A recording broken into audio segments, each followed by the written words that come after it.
హరి ఓం. పరమేశ్వర స్వరూపైన సభకి నమస్కారం. అజాయమానో బహుధా విజాయతే అంటుంది వేదం. పరమేశ్వరుడికి నిజానికి ఒక నామం ఉండదు, ఒక రూపం ఉండదు, ఆయన జన్మ ఎత్తవలసినటువంటి అవసరము ఉండదు. కానీ పరిత్రాణాయ సాధూనాం వినాశాయ చ దుష్కృతాం ధర్మ సంస్థాపనార్థాయ సంభవామి యుగే యుగే. ఎప్పుడెప్పుడు పరమ భాగవతోత్తములైనటువంటి వారు భగవంతుడు ఒక రూపంతో ఆవిర్భవించాలని కోరుకుంటారో అప్పుడప్పుడు ఆ భాగవతుల యొక్క కోరిక తీర్చడం కోసం అవతార స్వీకారం చేస్తూ ఉంటాడు. ఆ క్రమంలోనే పరదేవత కూడా మేనకాదేవి చేసినటువంటి తపస్సుని మెచ్చుకుని ఆమె చేసినటువంటి సువాసిని పూజల చేత ఆవిడ్ని అనుగ్రహించాలని నిశ్చయించినదై మేనకా హిమవంతులకు కుమార్తె అయి జన్మించింది. హిమవంతుడు ఆమెని చూసి పరమ సంతోషాన్ని పొందాడు. అమ్మవారి విషయంలో ఉండేటటువంటి అద్భుతమైనటువంటి స్థితి అది. అందుకే ఆవిడ్ని దేవి అని పిలుస్తారు. దేవి అన్న మాటకు అర్థం ఏంటంటే దివు అంటే ప్రకాశం. ఒకటి ప్రకాశించున్నది, సమస్త చీకట్లు పోగొట్టగలిగినటువంటి జ్యోతిస్వరూపిణి, కాబట్టి గురుమండల రూపిణి. అంతేకాదు ఆమె క్రీడించున్నది, ఆమె ఆడుకుంటూ ఉంటుంది. అందుకే బాలాస్వరూపం. ఏమిటా క్రీడ అంటే మహామాయా విశ్వం భ్రమయసి పరబ్రహ్మ మహిషి. అప్పటికప్పటికి ఆవిడ కూతురు, అప్పటికప్పటికి మరిచిపోతూ ఉంటాడు. మరిచిపోయి కాదు కాదు ఈమె జగన్మాత, నా కడుపున పుట్టింది, నన్ను అనుగ్రహించింది, నా భార్య మేనకాదేవి చేసినటువంటి తపస్సు యొక్క ఫలితంగా మా కుమార్తెగా వచ్చింది తప్ప ఈమె యథార్థమునకు మా కుమార్తె కాదు, ఈమె జగన్మాత అనుకుంటాడు. మళ్ళీ అంతలో నా కుమార్తె అనుకుంటూ ఉంటాడు. శంకరాచార్యుల వారు సౌందర్యలహరిలో ఒక అద్భుతం చేశారు. కరాగ్రీణ స్పృష్టం తుహినగిరిణా వత్సలతయా గిరీశేనోదస్తం ముహురధరపానాకులతయా కరగ్రాహ్యం శంభో ముఖముకురవృంతం గిరిసుతే కథంకారం భ్రూమస్తవ చుబుకమౌపమ్యరహితం అంటారు. అమ్మవారి యొక్క అంగప్రత్యంగములు అన్నిటికీ కూడా ఆయన ఉపమానములు వేశారు పోల్చి. కానీ అమ్మవారి గడ్డం దగ్గరికి వచ్చేటప్పటికి మాత్రం అన్నారు, అమ్మా నీ చుబుకమునకు అంటే నీ గడ్డానికి ఉపమానం వేయడం నా వల్ల కాదమ్మా అన్నారు. ఎందుకు కాదు అంటే ఆయనే చెప్పారు, కరాగ్రీణ స్పృష్టం తుహినగిరిణా వత్సలతయా. హిమవత్ పర్వతం ఒక అధిష్టానమైనటువంటి జీవుడిగా ఉన్నప్పుడు, హిమవంతుడు అన్న పేరుతో తిరుగాడుతున్నప్పుడు, ఆయన కడుపున పార్వతీదేవి కుమార్తెగా వస్తే ఆమె యొక్క చుబుకాన్ని పట్టుకుని అందరికీ అన్నం పెట్టేటటువంటి తల్లి కదూ ఆవిడ. అందరికీ అన్నం పెట్టగలిగినటువంటి అన్నపూర్ణమ్మ యొక్క గడ్డం పట్టుకుని తుహినగిరిణా వత్సలతయా, నా తల్లి కదూ, ఈ పని చేసి పెట్టవు, అల్లరి చేయకమ్మ, నా బుజ్జి కదూ అని ఇలా గడ్డం పట్టుకుని బతిమాలాడు. అమ్మ లోకాలకందరికీ తల్లివా, ఒకడికి కూతురు అయ్యావా, ఆయన నీ గడ్డం పట్టుకుని ఆయన కూతురు అనుకుని బతిమాలాడా, అన్ని లోకాలు ఎలా ప్రవర్తించాలో నువ్వు శాసిస్తావా, నువ్వు తిప్పుతావా మాయలో, అటువంటి దాన్ని పట్టుకుని నువ్వు అలా ఉండకమ్మా ఇలా ఉండమ్మా అని ఆయన చెప్పాడా బతిమాలి. చెప్పాడు కాబట్టి తండ్రి కాబట్టి నువ్వు మాట విన్నావా, ఏం ఆడుకున్నావమ్మా.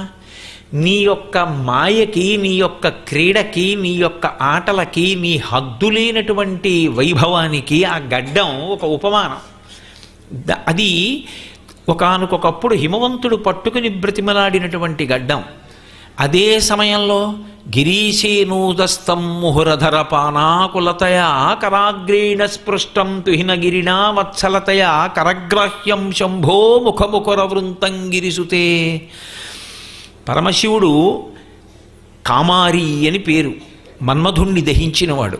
అంత మన్మధుణ్ణి దహించిన వాణ్ణి కూడా ఆకర్షించి పతిగా చేసుకుని పక్కన కూర్చోబెట్టుకుంది ఆవిడ.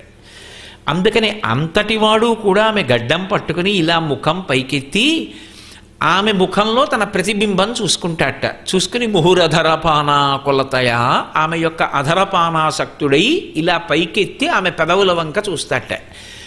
కాముణ్ణి కాల్చినటువంటి శంకరుడి యందు కామమును రగల్చి నీ వంక చూసేటట్టు చూసిన తల్లి, ఆయన నీ యొక్క ముఖంలో కనపడుతుంటాడు. అంటే చూడండి, అద్దంలా ఉంటాయి ఆవిడ చెక్కిళ్ళు అంటారు. శివుడు అమ్మవారి ముఖంలో ప్రతిబింబంగా కనపడతాడు. కాబట్టి నేను ఏమనను, కామారి అయిన శంకరుడు కామార్తుడై నీ గడ్డం పట్టుకుని ఇలా పైకెత్తాడు. ఆయన ముఖం నీ ముఖంలో కనపడింది ప్రతిబింబంగా. కాబట్టి నీ ముఖం ఆయన పట్టుకున్న అద్దంలా ఉంది. ఏదో పిడి ఉన్న అద్దం ఇలా పట్టుకుని బొట్టు బాగా వచ్చిందా లేదా గుండ్రంగా అని చూసుకుంటే ఎలా ఉంటుందో అలా శంకరుడు ముఖం చూసుకుంటున్న అద్దమా, ఆ అద్దం యొక్క పిడ అన్నట్టుగా ఉంది నీ యొక్క గడ్డం. ఇన్ని విశేషాలున్న నీ గడ్డానికి నేను ఏమని ఉపమానమేమమ్మా? కుదరదు. అందుకని కథంకారం భ్రూమస్తవ చుబుకమౌపమ్యరహితం, నీ చుబుకము నీ గడ్డమునకు ఉపమానం వేయడం కుదరదు.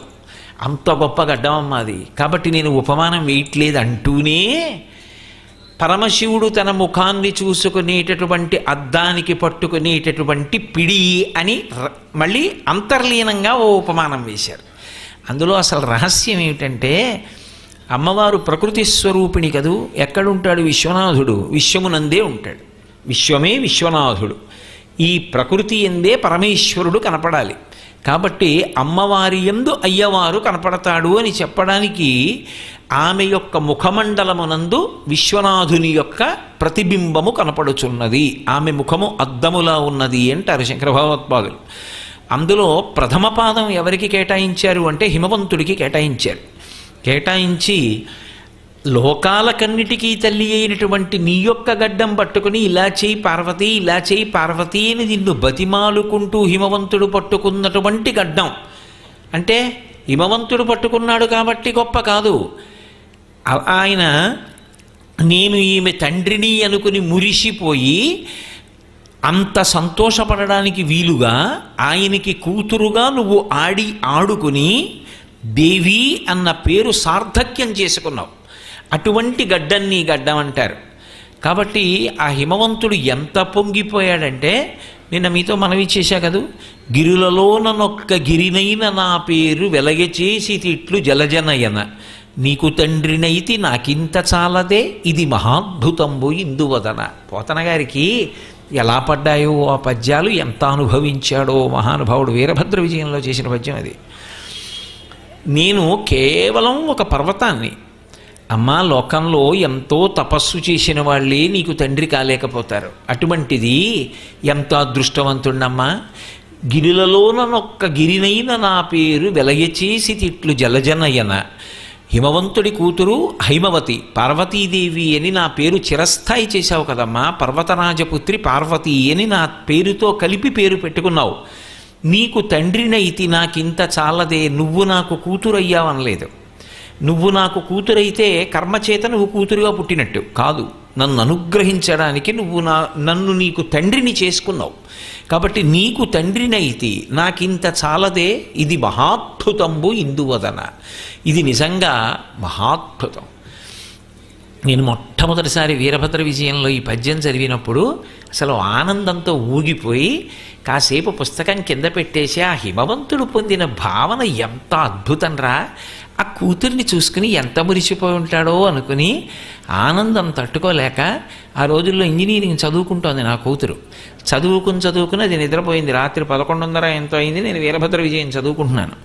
లోపలికి వెళ్ళి ఈ పద్యం చదివి నా కూతుర్ని చూసుకుని మిరిసిపోయి నేనే హిమవంతుడిని అనుకుని వెళ్ళి పడుకున్నాను. గిరిలలో నన్నొక్క గిరినైన నా పేరు వెలయచేసి తిట్లు జలజనయన, నీకు తండ్రినైతి నాకింత చాలదే ఇది మహాద్భుతంబు ఇందువదన అంటాడు. ఎంత గొప్పగా అనుభవించాడో మహానుభావుడు. ఆ హిమవంతుడి యొక్క సంతోషాన్ని ప్రకటిస్తారు. ఒక్కొక్కసారి గుర్తించాడు అమ్మవారు వచ్చింది కూతురుగానని. అలా గమనించినప్పుడు పరమ సంతోషం పొంది, కమనీయ మోహనాకారభారతి వచ్చే దయతోడననుగన్న తల్లి వచ్చి, చాతుర్య గాంభీర్య జగతి కన్నియ వచ్చే లాలిత సంపద లక్ష్మి వచ్చే, తరిగొప్ప దేవాది దేవవల్లభ వచ్చే మానితంబగు మహామాయ వచ్చే, భూరి లోకైక విభూతి ధారుణి వచ్చే మంగళపావన గంగ వచ్చే, బాలవొచ్చెను ప్రౌఢైక బాలవొచ్చే, అబల కరుణించి ఈతించె ననుచు దిగుచి కౌగిలించెను మేనక గౌరి చూచి. ఆ మేనకాదేవి ఎంత సంతోషపడిపోయిందంతేట పిల్లని చూసుకుని. హిమవంతుడు ఒక్కొక్కసారి చూసి అనుకుంటాడు, ఈమె నా కూతురు అనుకుంటున్నాను కానీ కాదు, ఈమె జగదంబ నన్ను అనుగ్రహించడానికి వచ్చిందనుకుంటాడు. మేనకాదేవి ఆ పిల్ల ఇంట్లో ఆడుకుంటూ ఉంటుంది బాలాస్వరూపంతో. చిన్న పిల్లలా ఆడుకుంటుంటే తటాలుడ జ్ఞాపకం వస్తూ ఉంటుంది కృష్ణమాయల దశమస్కంధంలో. అప్పటికప్పుడు ఏదో వెన్న దొంగతనం చేస్తాడు, అప్పటికప్పుడు నోట్లో విశ్వరూపం చూపిస్తాడు, అప్పటికప్పుడు తల్లి మరిచిపోయేటట్టుగా చేసేస్తుంటాడు. అలా మేనకాదేవికి గుర్తొస్తుంటుంది, ఈమె జగదంబ నన్ను అనుగ్రహించింది, కూతురుగా వచ్చింది, బాలగా ఇంట్లో ఆడుకుంటోంది. చిన్న గౌను వేసుకుని ఆ గజ్జెలు పెట్టుకుని గాజులు వేసుకుని, అమ్మ నాకు గొస్సేవా, మనకు గొస్సేవా అని ఓ గొలుసేయించుకుని, అమ్మ నాకు కొప్పు, అమ్మ నాకు పక్కి అంటారు, పరికిణీకి పక్కి అని. ఎవరా తల్లి? మాతృకా వర్ణరూపిణి, సమస్త శాస్త్రములలో ఉండేటటువంటి వాంగ్మయానికి ఆమె యొక్క రూపము అక్షరములుగా ఈ లోకాన్ని అనుగ్రహించింది. ఆదిక్షాంత సమస్త వర్ణనకరీ శంభు ప్రియేశాంకరీ అంటారు శంకర భగవత్పాదులు. ఆ నుంచి క్షా వరకు ఉన్నటువంటి అక్షరములన్నీ ఆమె యొక్క స్వరూపం. అటువంటి తల్లి వచ్చిరాని మాటలు మాట్లాడింది మేనకాదేవి దగ్గరికి వెళ్ళి. అమ్మ నాకు పక్కీ కథవా, అమ్మ నాకు బొబ్బ పోయివా, అమ్మ గులికి వెళ్దామమ్మా అంటే ఎంత పొంగిపోయిందో మేనకాదేవి. ఆ తల్లి నా కడుపున పుట్టి ఏం మాటలు రాని పిల్లల చిన్న తల్లిలా వచ్చిరాని మాటలతో ఆడుకుంటోంది. అందులో మగ పిల్లవాడైతే ఉంటుందండి, ఏదో కొడుకు పుట్టాడని సంతోషం అంతే. ఆడపిల్ల అయితే ఆ సంబరం వేరు. ఆ గజ్జల పట్టాలు చేయించి చిన్నప్పటి నుంచి అది నడుస్తుంటే ఆ గజ్జలు గల్లు గల్లుమంటుంటే మరి ఆ పరమేశ్వరుడు ఎలా పెడతాడో తెలియదు. ఆ చిన్న కొప్పు వచ్చేటప్పటికి దానికి ఒక చిన్న సన్నజాజి పూలెట్టుకుని, ఆ బొట్టెట్టుకుని, ఆ కాటుకెట్టుకుని, ఈ గౌనొద్దు నాకు ఈ పక్కీ కావాలి అని ఆ పట్టులంగా కట్టుకుని, ఆ పట్టు జాకెట్ వేసుకుని, వాళ్ళు ఆ చేతి నిండా బుజ్జి బుజ్జి చేతులకి ఎర్రటి గాజులు వేసుకుని, చిన్న చిన్ని ఉంగరాలు ఎట్టుకుని, గొలుసులు వేసుకుని, అమ్మేమో ఎవరైనా ఎత్తుకుపోతారేమో అని భయం అమ్మకి. ఆ గుళ్ళో అమ్మ చిటికిన వేలు పెట్టుకుని ఇలా ఇలా చూసుకుంటూ ఎవరైనా ఫోటో తీయాలి కానీ ఫోటోకి పోజులు ఇచ్చి, ఆడపిల్లలకి ఎంత సంతోషం. అలంకారం అంటే వాళ్ళదే, ఇంటికి నిండంటే వాళ్ళే. మగపిల్లాడు ఉంటే మాత్రం ఏం చేస్తాం కనుక వాడికి అలంకారం, ఓ నిక్కర వేయాలి, దొక్క వేయాలంతే, మహా అయితే బొట్టెట్టాలి, ఇంకేముంటుంది వాడికి చేయడానికి. అంటే నేను తక్కువ చేశానని కాదు, కానీ అది అందం. అసలు ఇంటి సంతోషం అంతా వాళ్ళ మీద ఆధారపడి ఉందండి. నేనేమి ఇందులో పొగడాలని నేను ఈ మాట అంటలేదు. అసలు ఈ లోకంలో సంతోషమే స్త్రీతో ఉంది. ఇల్లాలు లేని ఇల్లు ఎందుకు పనికి వస్తుంది? ఎందుకో పనికిరాదు. ఆ ఇంట యజమానికి ఏ సంతోషం ఉండదు, ఇల్లాలే సంతోషం. ఆమె ఎంతకాలం ఉంటుందో అంతకాలమే ఆయన జీవితం. ఆమె వెళ్ళిపోయిందా, ఏముందా ఇంటికి వెళ్ళడానికి? ఎవరు పిలిచి అన్నం పెట్టేవాళ్ళు ఎవరు? మీరు బడలిపోయారా అని అడిగేవాళ్ళు ఎవరు? ఈ సౌకర్యం ఈయనకి చెయ్యాలని తాపత్రయపడేవాళ్ళు ఎవరు? ఆమె ఉన్నంతకాలమే ఇల్లు. ఆ ఇంటికి సౌభాగ్యం, ఇంటికి సంతోషం. అసలు ఇంట్లో తిరుగుతుంటే ఆనందం ఆ ఆడపిల్లే. మరి అది పార్వతీదేవి అయితే మాత్రం పిల్లగా వస్తే అదే సంతోషం మేనకాదేవిది. కానీ ఆ వచ్చినది ఎవరు? జగదంబ. అందుకు పొంగిపోయింది మేనకాదేవి. అది జ్ఞాపకం వస్తే ఆవిడంది, కమనీయ మోహన కారభారత వచ్చే దయతోడనను గన్న తల్లి వచ్చి. శంకర భగవత్పాదుల్లాగా పోతన గారికి కూడా సరస్వతీ కటాక్షం అంటే చాలా ఇష్టం. అందుకే ఎక్కడెక్కడ సరస్వతీ స్వరూపం గురించి వచ్చినా ఆయన పరవశించిపోతుంటారు. అసలు సరస్వతీ మంత్రాలన్నింటినీ క్రోడీకరించి పద్యం ఇచ్చిన ఘనత పోతన గారిది కాదు. శారద నీరదిందు ఘనసార పటీరమరాళ మల్లికాహార తుషార ఫైన రజతాచలకాశ ఫణీశ కుంద మందార సుధాపయోధిసిత తామర సామర వాహినీ శుభాకారత నొప్పు నిన్ను మది కానగనెన్నడు కల్గు భారతీ అని అడిగారు.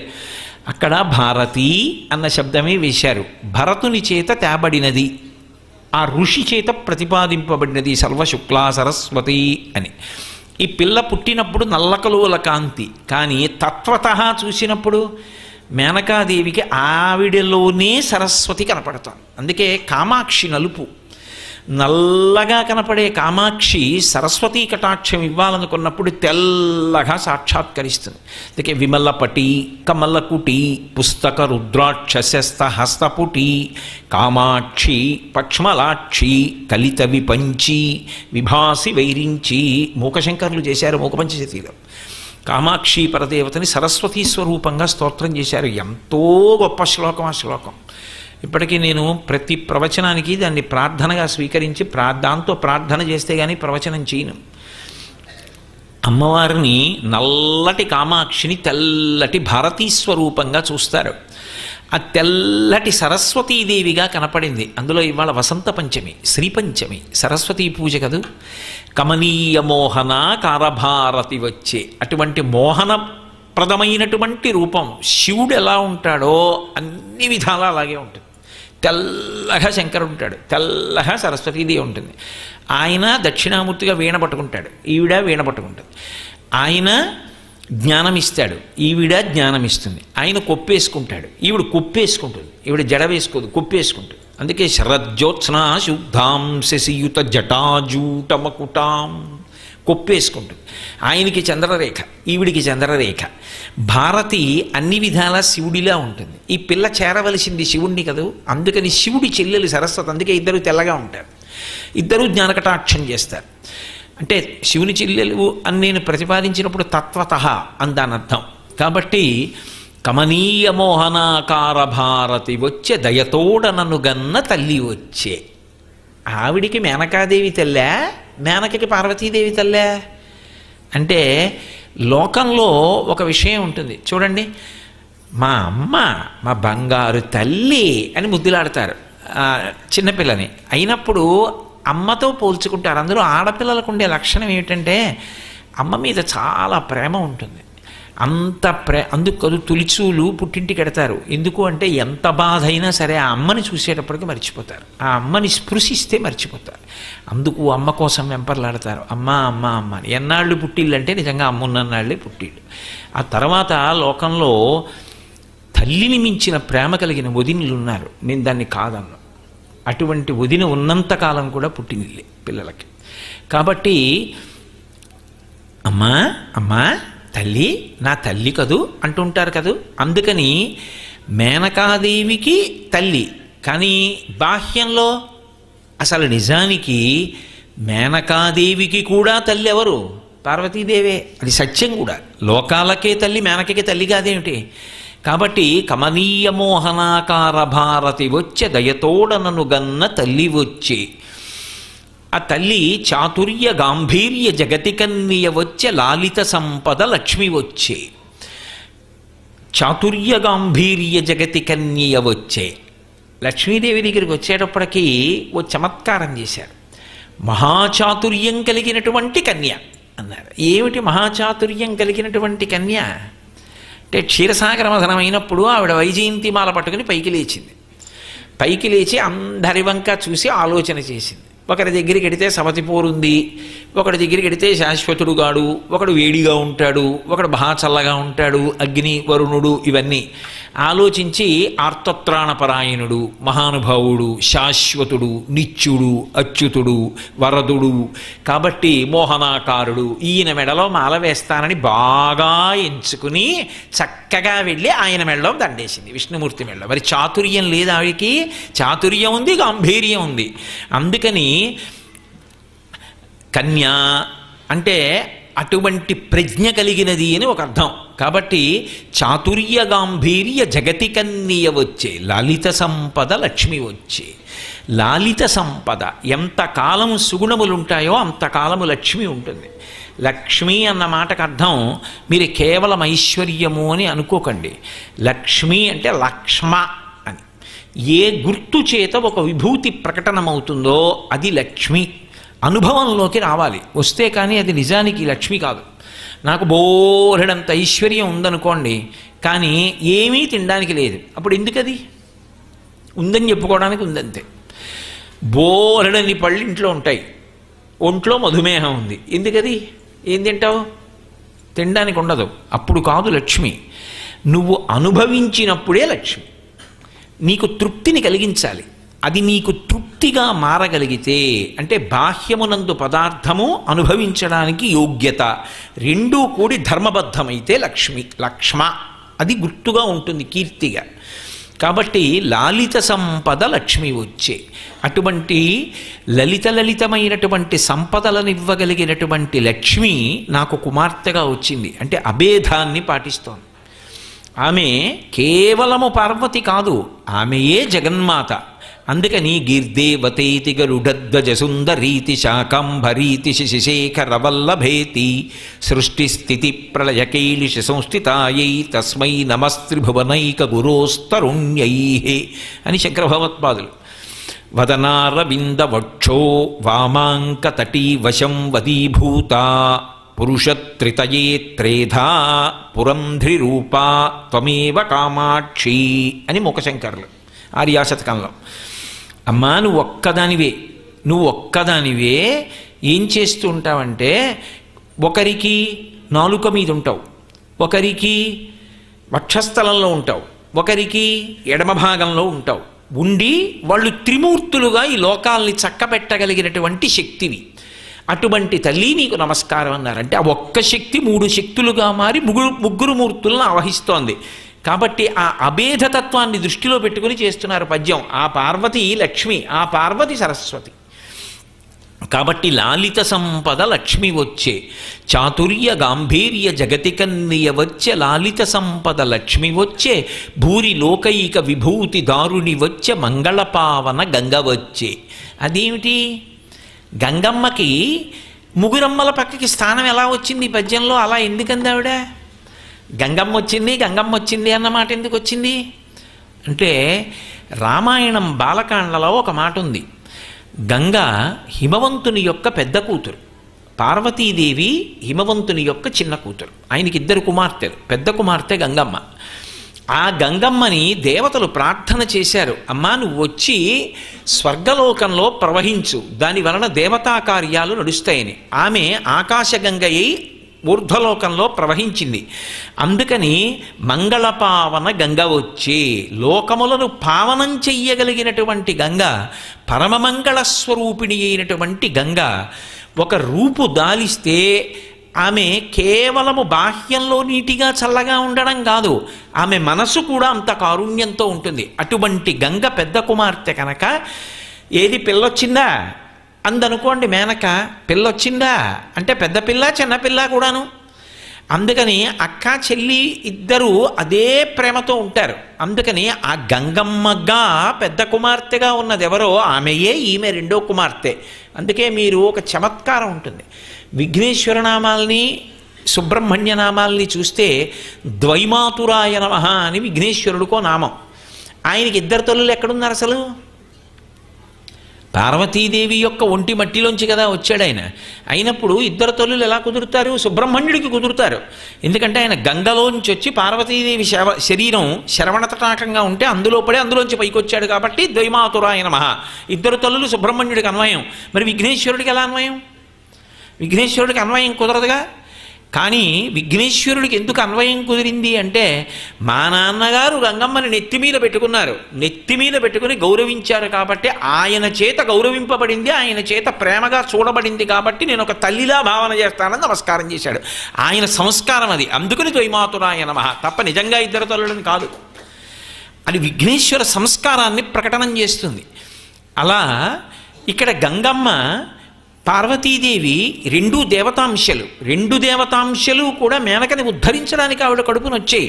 అందుకే పార్వతీదేవి ఎంత చల్లటిదో, ఎంత కారుణ్యమున్నదో, గంగమ్మ కూడా అంత పావనమైనది, అంత చల్లనిది, అంత మంగళప్రదురాలు, అంత సౌశీల్యవతి, అంతటి కారుణ్యమూర్తి. అందుకే మీరు చూడండి, ఇద్దరూ కలిసి వచ్చే సందర్భం ఒక చోటు ఉంది. ఇద్దరూ వచ్చి తరింప చేస్తుంటారు. ఇద్దరూ వచ్చి కన్న తల్లులుగా తరింపచేసే సందర్భం ఎక్కడుంటుంది అంటే ఒక్క కాశీపట్టణంలో ఉంటుంది. కానీ అలా తరించిన వాడికి చెప్పడానికి ఉండడు. అదొక్కటే తేడా. ఎందుకని అంటే కాశీపట్టణంలో ప్రాణోత్క్రమణం అయిపోతుంటే ఎలా ఉంటుందో కాశీఖండంలో వర్ణించాడు శ్రీనాథ మహాకవి.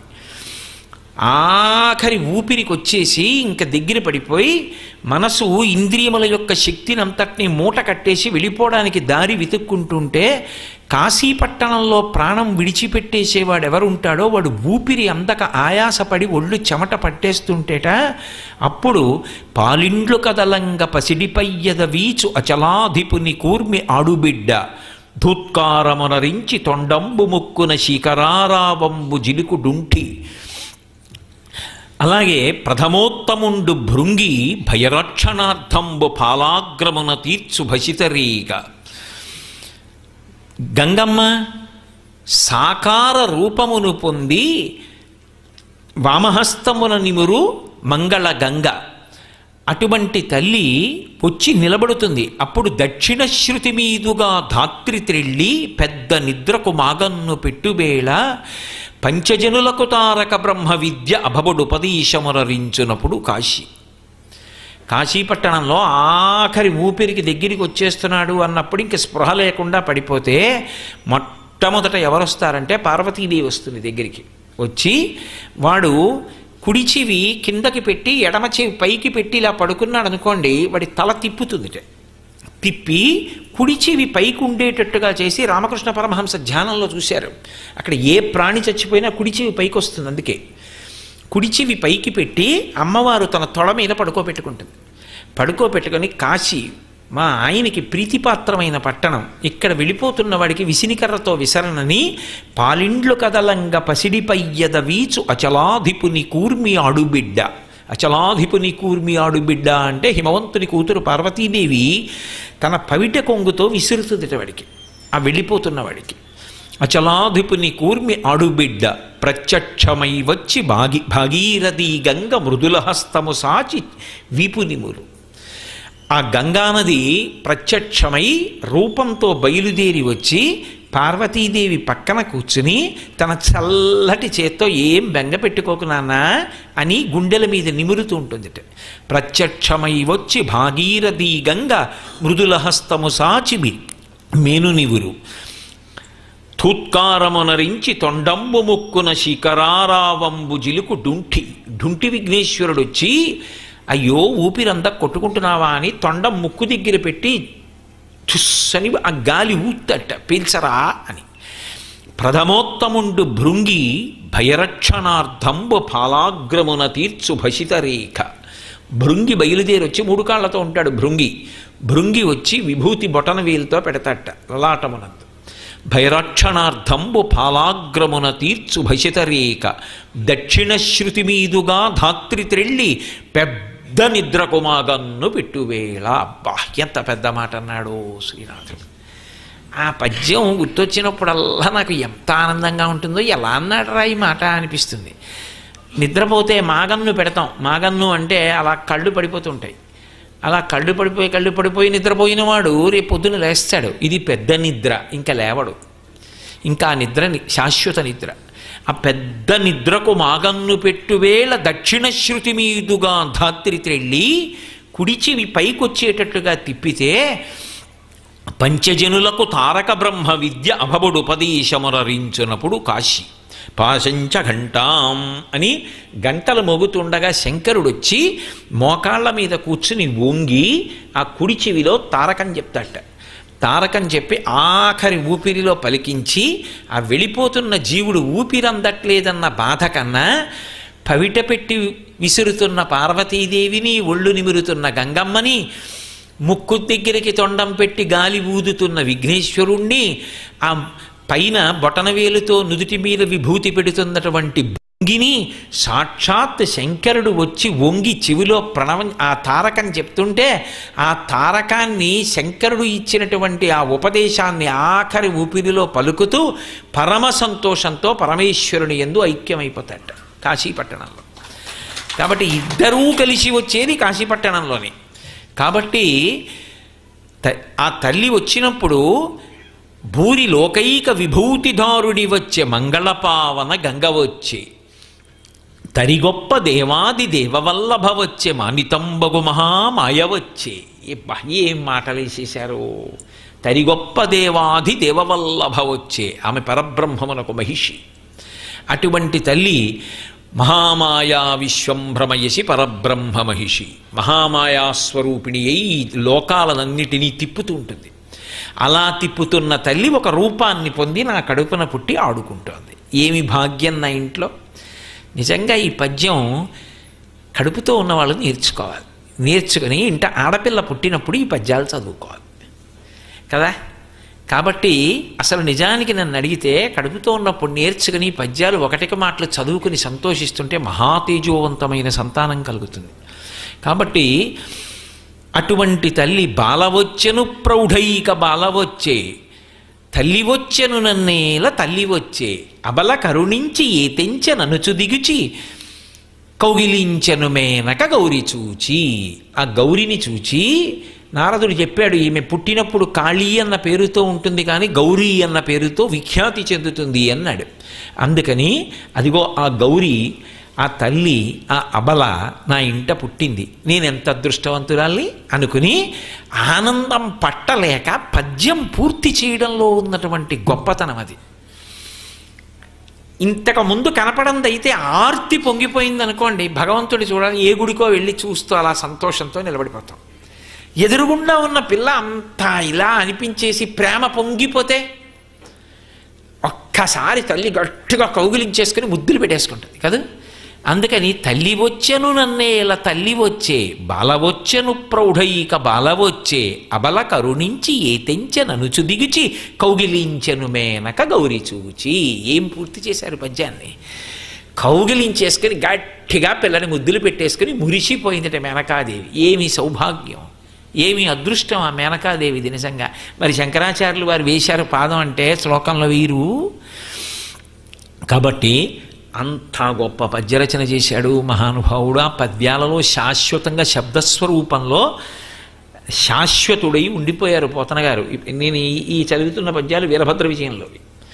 కాబట్టి ఆ తల్లి గురించి చెప్తూ అంత అందంగా చెప్తారు. కమనీయ మోహన కారభారతి వచ్చే దయతోడనను గన్న తల్లి వచ్చే చాతుర్య గాంభీర్య జగతి కన్నియ వచ్చే లాలిత సంపద లక్ష్మి వచ్చే చాతుర్య గాంభీర్య జగతి కన్నియ వచ్చే లాలిత సంపద లక్ష్మి వచ్చే భూరి లోకైక విభూతి దారుణి వచ్చే మంగళపావన గంగ వచ్చే తరిగొప్ప దేవాది దేవవల్లభ వచ్చే మానితంబగు మహామాయ వచ్చే తల్లి వచ్చెను నన్నేల తల్లి వచ్చే బాల వచ్చెను ప్రౌఢైక బాల వచ్చే అబల కరుణించి ఏ తెంచెనను చుదిగుచి కౌగిలించెను మేనక గౌరి చూచి అని ఆ మేనకాదేవి పొంగిపోతోంది.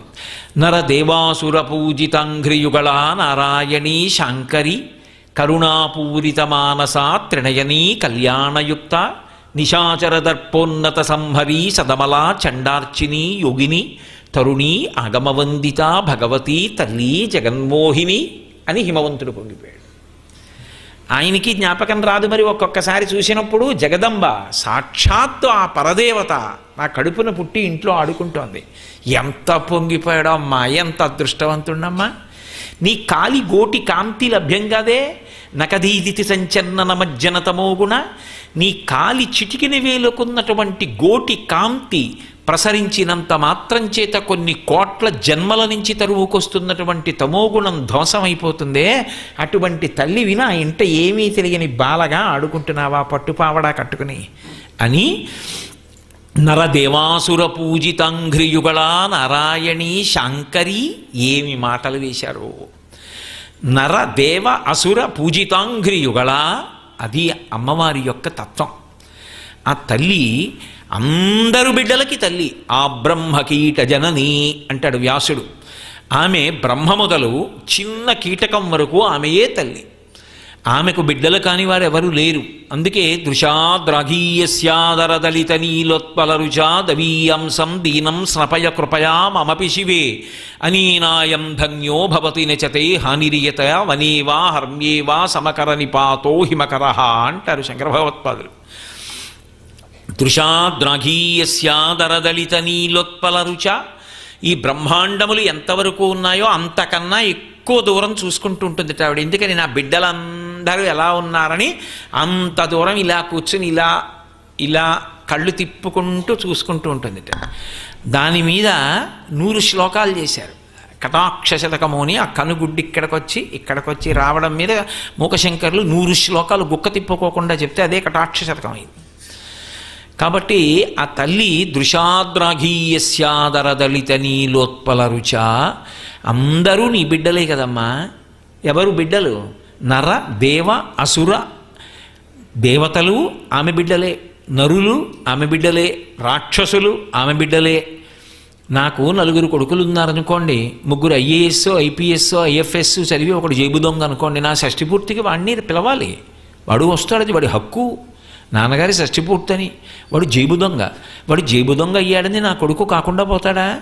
కాకపోతే వాడి సంస్కారం మారాలి, వాడు మంచివాడు కావాలి అని నేను పరితపిస్తానంతే, భగవంతుణ్ణి ప్రార్థిస్తాను. అలా భగవంతుడు లోకములకన్నిటికీ తండ్రి అయినప్పుడు కొంతమంది ఆయనకి బిడ్డలు కాకుండా ఎలా పోతారు అసలు? అందుకే ప్రమదగణముల దగ్గర నుంచి భూత ప్రేత పిశాచ గణములన్నీ కూడా ఆయననే అనుగమించి వెడుతుంటాయి. వెళ్ళడానికి కారణం ఆయనే తండ్రి సమస్త సృష్టికి. వాగర్ధ వివ సంపృక్తవు వాగర్ధ ప్రతిపత్తయే జగత పితరవ్ వందే పార్వతీ పరమేశ్వరవు అన్నాడు కాళిదాస మహాకవి. సమస్త లోకములకు వాళ్ళిద్దరూ తల్లిదండ్రులైతే ఇందులో చీమకి ఆయన తండ్రి కాడండి, ప్రేతానికి ఆయన తండ్రి కాడండి, పిశాచానికి ఆయన తండ్రి కాడండి, ప్రమదగణాలకు ఆయన తండ్రి కాదండి అంటే మరెవరు? ఆయనే తండ్రి. అందుకే అందరూ ఆయన్ని పూజ చేస్తారు, అందరూ ఆవిడ్ని పూజ చేస్తారు. ఈ పూజ చేయడంలో భక్తి ప్రధానంగా తీసుకుంటాడు తప్ప ఆ తండ్రితనం ఉన్నవాడు కాబట్టే అధికారాన్ని నిర్ణయం చేసి తీసుకునేటప్పుడు ఒకే సమర్థతని గీటురాయిగా పెట్టడు. అందుకే ఒక్కొక్కడికి ఒక్కొక్క సమర్థత ఉంటుంది. అందుకే చూడండి, అందరికన్నా చనువు ఎవరు? ఇంకా నాన్నగారి దగ్గర కూడా కొంచెం భయం ఉంటుంది. అమ్మో నాన్నగారికి కోపం వస్తుందేమో అన్న భయం ఉంటుంది. తండ్రితనంలోనే ఆ గాంభీర్యం ఉంటుంది. కానీ తల్లితనంలో స్వాతంత్ర్య బుద్ధి ఉంటుంది. అమ్మకి కోపం వచ్చినా అది తాటాకమంట, అమ్మ దగ్గరికి చాలా చనువుగా వెళ్తారు. అలా వెళ్ళకపోతే అమ్మే కాదు. కాబట్టి ఆవిడికి అన్ని పేర్లు అందుకు వచ్చాయి. పెద్దింటమ్మ, పేరంటాలమ్మ, తలుపులమ్మ, మరిడమ్మ, నూకాలమ్మ, ఇన్ని పేర్లు ఎందుకు వచ్చాయి? ఎక్కడ చూడండి ఏమీ చేతకానివాడు ఆవిడ పూజే చేస్తాడు. తలుపులమ్మ, నాకు ఐశ్వర్యం కావాలంటే ఆవిడ తలుపు తీస్తే వస్తుంది, యోగకారిణి ఆమె. పెద్దింటమ్మ, ఓ ఊరు మొదలెట్టినప్పుడు మొట్టమొదట ఇల్లు కట్టుకుంటున్నవాడు ఊరి పొలిమేరలో ఓ రాయి పెట్టి పసుపు రాసి 3 గీతలెట్టో బొట్టెడతాడు. అమ్మ ఉంది ఇక్కడ, నేను బిడ్డను ఉన్నాను, అమ్మ ఉంది, నాకేం భయం అంటాడు. కాబట్టి పెద్దింటమ్మ. ఆ తర్వాత ఊరు పెరిగింది, కానీ ఆవిడ అలాగే ఉంది, ఆవిడ సంతానమే ఇదంతా. కాబట్టి పెద్దింటమ్మ. ఊళ్ళో ఏదైనా పేరంటం చేశారనుకోండి, ముందు ఆవిడికి వెళ్ళి వాయినం ఇస్తారు. పేరంటాలమ్మ, ఆవిడ నిత్య సువాసిని. ఆవిడ సువాసినిత్వానికి భంగం ఉండదు పెద్దదైపోయిందని. ఎందుకంటే ఆవిడ యొక్క చెవులకు తాటంకములు సూర్యచంద్రులు. కాబట్టి ఆవిడ భర్తకి ఎప్పుడూ కాలంలో లోపం రాదు. సుధాప్యాస్వాద్య ప్రతిభయజరా మృత్యుహరిణీం విపద్యంతే విశ్వే విధిశతమఖముఖాద్యాది విశద కరాళం యక్ష్వేళం కబళతవతక్కాల కలనాన శంభోస్తన్మూలం తవ జనని తాటంక మహిమ అంటారు శంకర భగవత్పాదులు. ఆమె యొక్క తాటంకముల మహిమ పరమశివుని యొక్క ఆయుర్దాయానికి లోటు రాదు. కాబట్టి నిత్య సువాసిని. కాబట్టి ఆ తల్లికి మొట్టమొదట ఆ పసుపు కుంకం ఇస్తారు. ఆ తల్లి పాదములకు తగిలి వచ్చిన పసుపు కుంకం కోసం 10 మాడలైన 10 మూరలైనా సరే 10 మైళ్ళైనా సరే పరిగెత్తుకెళ్ళి తెచ్చుకుంటారు రక్ష అని. అయినప్పుడు నిజం కూడా ఆ తల్లి అనుగ్రహించిందా? ఆవిడ మొదట పంపించే కానుక ఏమిటంటే పసుపు కుంకాలే పంపిస్తుంది. ఎందుకంటే అందులో అది ఆవిడ స్థానం. ఈ దేశంలో ఇప్పటికీ మర్యాద ఏమిటంటే ఆ స్త్రీ కోరుకునేది పసుపు కుంకాలే. ఆవిడ ఇచ్చేది అదే. పెద్ద బహుమానం ఏమిటంటే అదే ఇస్తుంది. రేపు పొద్దున్న మనం 26వ తారీఖు ఉదయం ఆవిడ్ని పెళ్లి కూతుర్ని చేస్తే పసుపు దంపిన సువాసినులందరికీ సౌభాగ్య వస్తువులు, భ్రమరాంబకి పూజ చేసినటువంటిది, నెల్లూరు రాజరాజేశ్వరికి పూజ చేసిన పసుపు కుంకాలు బహుమానాలుగా ఎందుకు ఇస్తున్నారు? అంతకన్నా ఏమివ్వాలి? అంతకన్నా అదృష్టం ఏముంటుంది? ఆవిడ కళ్యాణంలో పసుపు దంపడం, ఆవిడ అనుగ్రహంగా పసుపు కుంకాలు అందుకోవడానికి ఎన్ని జన్మల అదృష్టం ఉంటే లభించేటటువంటి విశేషం అది. కాబట్టి ఆ తల్లి పేరంటాలమ్మ. ఎక్కడ పేరంటమన్నా ఆవిడదే. ముందు పసుపు కుంకాలు ఆవిడే అందుకుంటుంది. చదువుకున్నవాడికి అంగన్యాస కరన్యాసములు చేసి వెన్నుపాము నిటారుగా పెట్టి జపం చెయ్యగలిగిన వాడికి ఆవిడ గాయత్రి కాదు. ఆవిడ్ని స్వరంతో మంత్రం నేర్చుకోగలిగిన వాడికి శృతిమాత. శృతి సీమంత సింధూరీకృతపాదబ్జధూళిక అని వేదమాత. ఆవిడే గాయత్రి, ఆవిడే సరస్వతి, ఆవిడే పార్వతి, ఆవిడే లక్ష్మి. ఏది కావాలన్నా ఆవిడ నుండే ప్రవహిస్తుంది. కాబట్టి అసలు ఆవిడిని పూజ చెయ్యకుండా ఉండడం ఏ సంప్రదాయంలో ఉంటే మాత్రం కుదురుతుంది? ఏ సంప్రదాయంలో ఉన్నా ఆవిడ పాదాలు పట్టుకోవాల్సిందే. నేను అమ్మవారి పాదాలు పట్టుకోకుండా పూజ చేస్తానన్న సంప్రదాయం ఉండే అవకాశం ఉండదు అసలు. ఎందుకంటే అన్నీ ఆవిడలోంచి వస్తుంటాయి, ప్రవాహం అంతా ఆవిడ నుంచే వస్తోంది. కాబట్టి ఆమె యొక్క పూజ చెయ్యకుండా ఉండడం కుదరదు, ఆమె పూజ ఇలాగే చెయ్యాలనడం కుదరదు. ఎవడి సమర్థతని బట్టి వాడు చేస్తాడు. ఊరి చివర పేరంటాలమ్మని ఉంటుంది, పెద్దింటమ్మని ఉంటుంది. అక్కడికి బట్టికెళ్ళి ఇంత పసుపు కుంకం వేసి నమస్కారం పెడతాడు రైతు. ఆయన శ్రీ సూక్తం చెప్పాలంటే ఎలా చెప్తాడు? ఆవిడ అంగీకరిస్తుంది. ఆవిడ అనుగ్రహిస్తుంది అంతే. అది రాయి కాదు, అమ్మవారు. అది మన భావన. ఆ భావన చేత అనుగ్రహిస్తుంది. అందుకే భావనామాత్ర సంతుష్టాయై నమో నమః అని లలితాష్టోత్తరం. అటువంటి తల్లి కనుక ఆమె అందరికీ తల్లి. అందుకే అన్ని రూపాలు తీసుకుంటుంది. వేప చెట్టులో ఉంటుంది, మామిడి చెట్టులో ఉంటుంది, రావి చెట్టులో ఉంటుంది, జంట నాగులలో ఉంటుంది, సర్వమంగళాస్వరూపంలో ఉంది, గౌరిలో ఉంది, లక్ష్మిలో ఉంది, సరస్వతిలో ఉంది, గంగలో ఉంది, యమునలో ఉంది, గోదావరిలో ఉంది, భూమిలో ఉంది, గాలిలో ఉంది, నిప్పులో ఉంది, అంతటా ఉంది. ఆమె లేనిది ఇది. ఎవడి సమర్థతని బట్టి వాడు పూజ చేశాడు. ఎవడు ఏ సమర్థతతో పూజ చేసినా అనుగ్రహించడం ఆవిడ లక్షణం. కారణం జగన్మాత కనుక, తల్లి కనుక. ఎంత పెద్ద మాట అన్నాడండి. ఆ మాట వంటి దానివి ఆడుకుంటున్నావా నా కూతురుగా నా ఇంట్లో? ఏమనుగ్రహించావమ్మా? నరదేవాసుర పూజితాంఘ్రియుగళ నారాయణీ శాంకరి. నారాయణ స్వరూపం నువ్వే కదమ్మా. పుంస్వరూపంగా ఉంటే ఆయన, స్త్రీ స్వరూపంగా ఉంటే నువ్వు. ఇద్దరూ అవతార స్వీకారం చేసి రాక్షస భంజనం చేస్తూ ఉంటారు, లోకములను రక్షిస్తూ ఉంటారు. మళ్ళీ మీరు నన్ను అడగచ్చు, మరి రాక్షస భంజనం ఏమిటండి అని అడగచ్చు. వాడు ఇంకా పాపం కట్టుకోకుండా కారుణ్యంతో అక్కడి నుంచి విడిపిస్తూ ఉంటుంది. కాబట్టి నారాయణీ శాంకరి, ఓ తల్లి, కరుణాపూరిత మానసాత్రినయనీ కళ్యాణయుక్త, ఎప్పుడు పరమకారుణ్యంతో ఉంటుందిట ఆవిడ యొక్క మనస్సు. అందుకే శంకరాచార్యుల వారు ఒక అద్భుతం చేశారు సౌందర్యలహరిలో. ఆయన అన్నారు, భ్రువౌ భుగ్నీ కించిత్ భువన భయభంగ వ్యసనిని అన్నారు. అసలు ఆ ఊహ ఎలా వచ్చిందో ఆయనకి. ఆయనే సాటి ఆయన లాంటి కవి పుట్టడిక. ఏమో ఆయనే అవతార స్వీకారం చేసి పుట్టుగాక. పుట్టడం నేనెందుకు అనాలి అమంగళకరంగా? కాబట్టి భ్రువౌ భుగ్నీ కించిత్, ఆవిడికి ఏం లోటుంది? ఆవిడికేం లోటు లేదు. హేరంబేచ గుహేచ హర్షభరితం వాత్సల్యమంకూరయన్ మారద్రోహిణి పూరుషే సహభువం ప్రేమాంకురం వ్యంజయన్ ఆనమ్రేషు జనేషు పూర్ణ కరుణా వైదగ్ధ్యముత్తాలయ అంటారు మూకశంకరులు, మూకపంచశతిలో. ఆ తల్లికి హేరంబేచ, పెద్ద కొడుకు హేరంబుడు. హేరంబుడు అనడం ఎందుకు వినాయకుణ్ణి? గజాననుడు అనకూడదా? అనరు. స్త్రీ ఏం కోరుకుంటుందంటేట, తన కడుపున పుట్టినటువంటి కొడుకు తన భర్తకి ఆసరాయి, నాన్నగారండి మీకెందుకు నాన్నగారండి, నేను ఉన్నాను కదా నాన్నగారండి, మీరు బడలిపోకండి నాన్నగారండి, మీరు ఆరోగ్యంగా మీరు అలా ఉంటే నాకు చాలండి, మాకు మా నాన్నగారు ఉండడం కావాలి, నాన్నగారు మీరు అలసిపోవద్దు, నేను పెద్దవాడిని అయ్యాను కదా, నన్ను కష్టపడి పెంచి పెద్ద చేశారు కదా, నేనున్నాను కదా, మీ రెక్క నా మీ భుజం మీద వెయ్యండి, వేసి మీరు విశ్రాంతి పొందండి, అంతేకాని మీరు ఎందుకు అలా అలసిపోతారు అని రోజు తండ్రి పక్కన కూర్చుని మాట్లాడేటటువంటి ప్రేమ కలిగినటువంటి కొడుకు తన కడుపున పుడితే, అమ్మయ్యా ఆయనకి ఆసరా అయ్యాడు. పురుషుడు ఇంత కష్టపడి పెంచి పెద్ద చేశాడు బిడ్డల్ని, ఆయనకి ఆసరా అయ్యే కొడుకుని కన్నాననుకొని పొంగిపోతుందట. హేరంబుడు అంటే ఎప్పుడూ శివుడి పక్కన కూర్చునే లక్షణం ఉంటుంది కాబట్టి వినాయకుడికి హేరంబుడు అని పేరు. అంత గొప్ప కొడుకుని కన్నానని పొంగిపోతుంట అమ్మవారు. పెద్ద కొడుకు అంత గొప్పవాడు, ఎప్పుడూ ఆయన దగ్గర కూర్చుంటాడు. చాలతో అటువంటి కొడుకుని కనిచ్చాను. గుహేచ రెండోవాడు మహాజ్ఞాని, జ్ఞానజ్యోతి. గుహేచ ఇక్కడ ఉంటాడు ఆత్మగుహలో జ్ఞానిగా అంతర్ముఖుడై. కాబట్టి గుహేచ హర్షభరితం, ఇద్దరు కొడుకులు అంత గొప్పవాళ్ళని సంతోషంట. వాత్సల్యమంకూరయన్ మారద్రోహిణి పూరుషే సహభువం ప్రేమాంకురం వ్యంజయన్. భర్త చూస్తే కాముణ్ణి కాల్చేశాడు, కాలుణ్ణి తన్ని అవతల పారేశాడు. అంత గొప్పవాణ్ణి తన తపస్సు చేత వశం చేసుకుని భర్తృస్థానంలో పక్కన కూర్చోబెట్టుకుంది.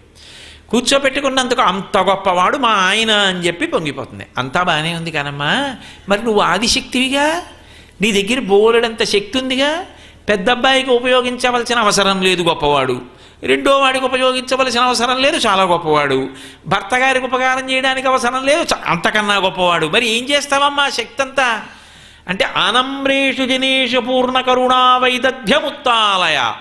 ఎవడైనా వచ్చి అమ్మా అంటాడా అని చూస్తూ ఉంటుంది, వాడిని అనుగ్రహించేద్దాం ఈ శక్తి పెట్టి, లేకపోతే ఏం చేసుకోని ఈ శక్తి అంతా. మూకశంకరులు అమ్మవారిని స్తోత్రం చేశారు. శంకరాచార్యులు వారు అన్నారు, భ్రువౌ భుగ్నే కించిత్ భువన భయభంగ వ్యసనిని అన్నారు. అమ్మ ఇన్నున్నదానివి నువ్వు ఇలా ముడేయడం ఎందుకు?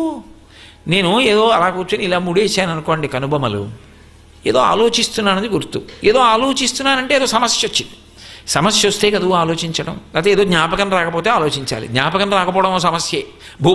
భూపసభాంతరాళ మన పుష్కళవక్షతురత్వమాజి మహాపటుశక్తియున్ యశుమనందలు రక్తియు ప్రకృతి సిద్ధ గుణంబులు సజ్జనాళికిన్నని తీరా సభలోకి వచ్చి కూర్చున్న తర్వాత పద్యం గుర్తు రాకపోతే వాడు బతుకు ఏమైపోతుంది, పుస్తకం దగ్గర లేకుండా.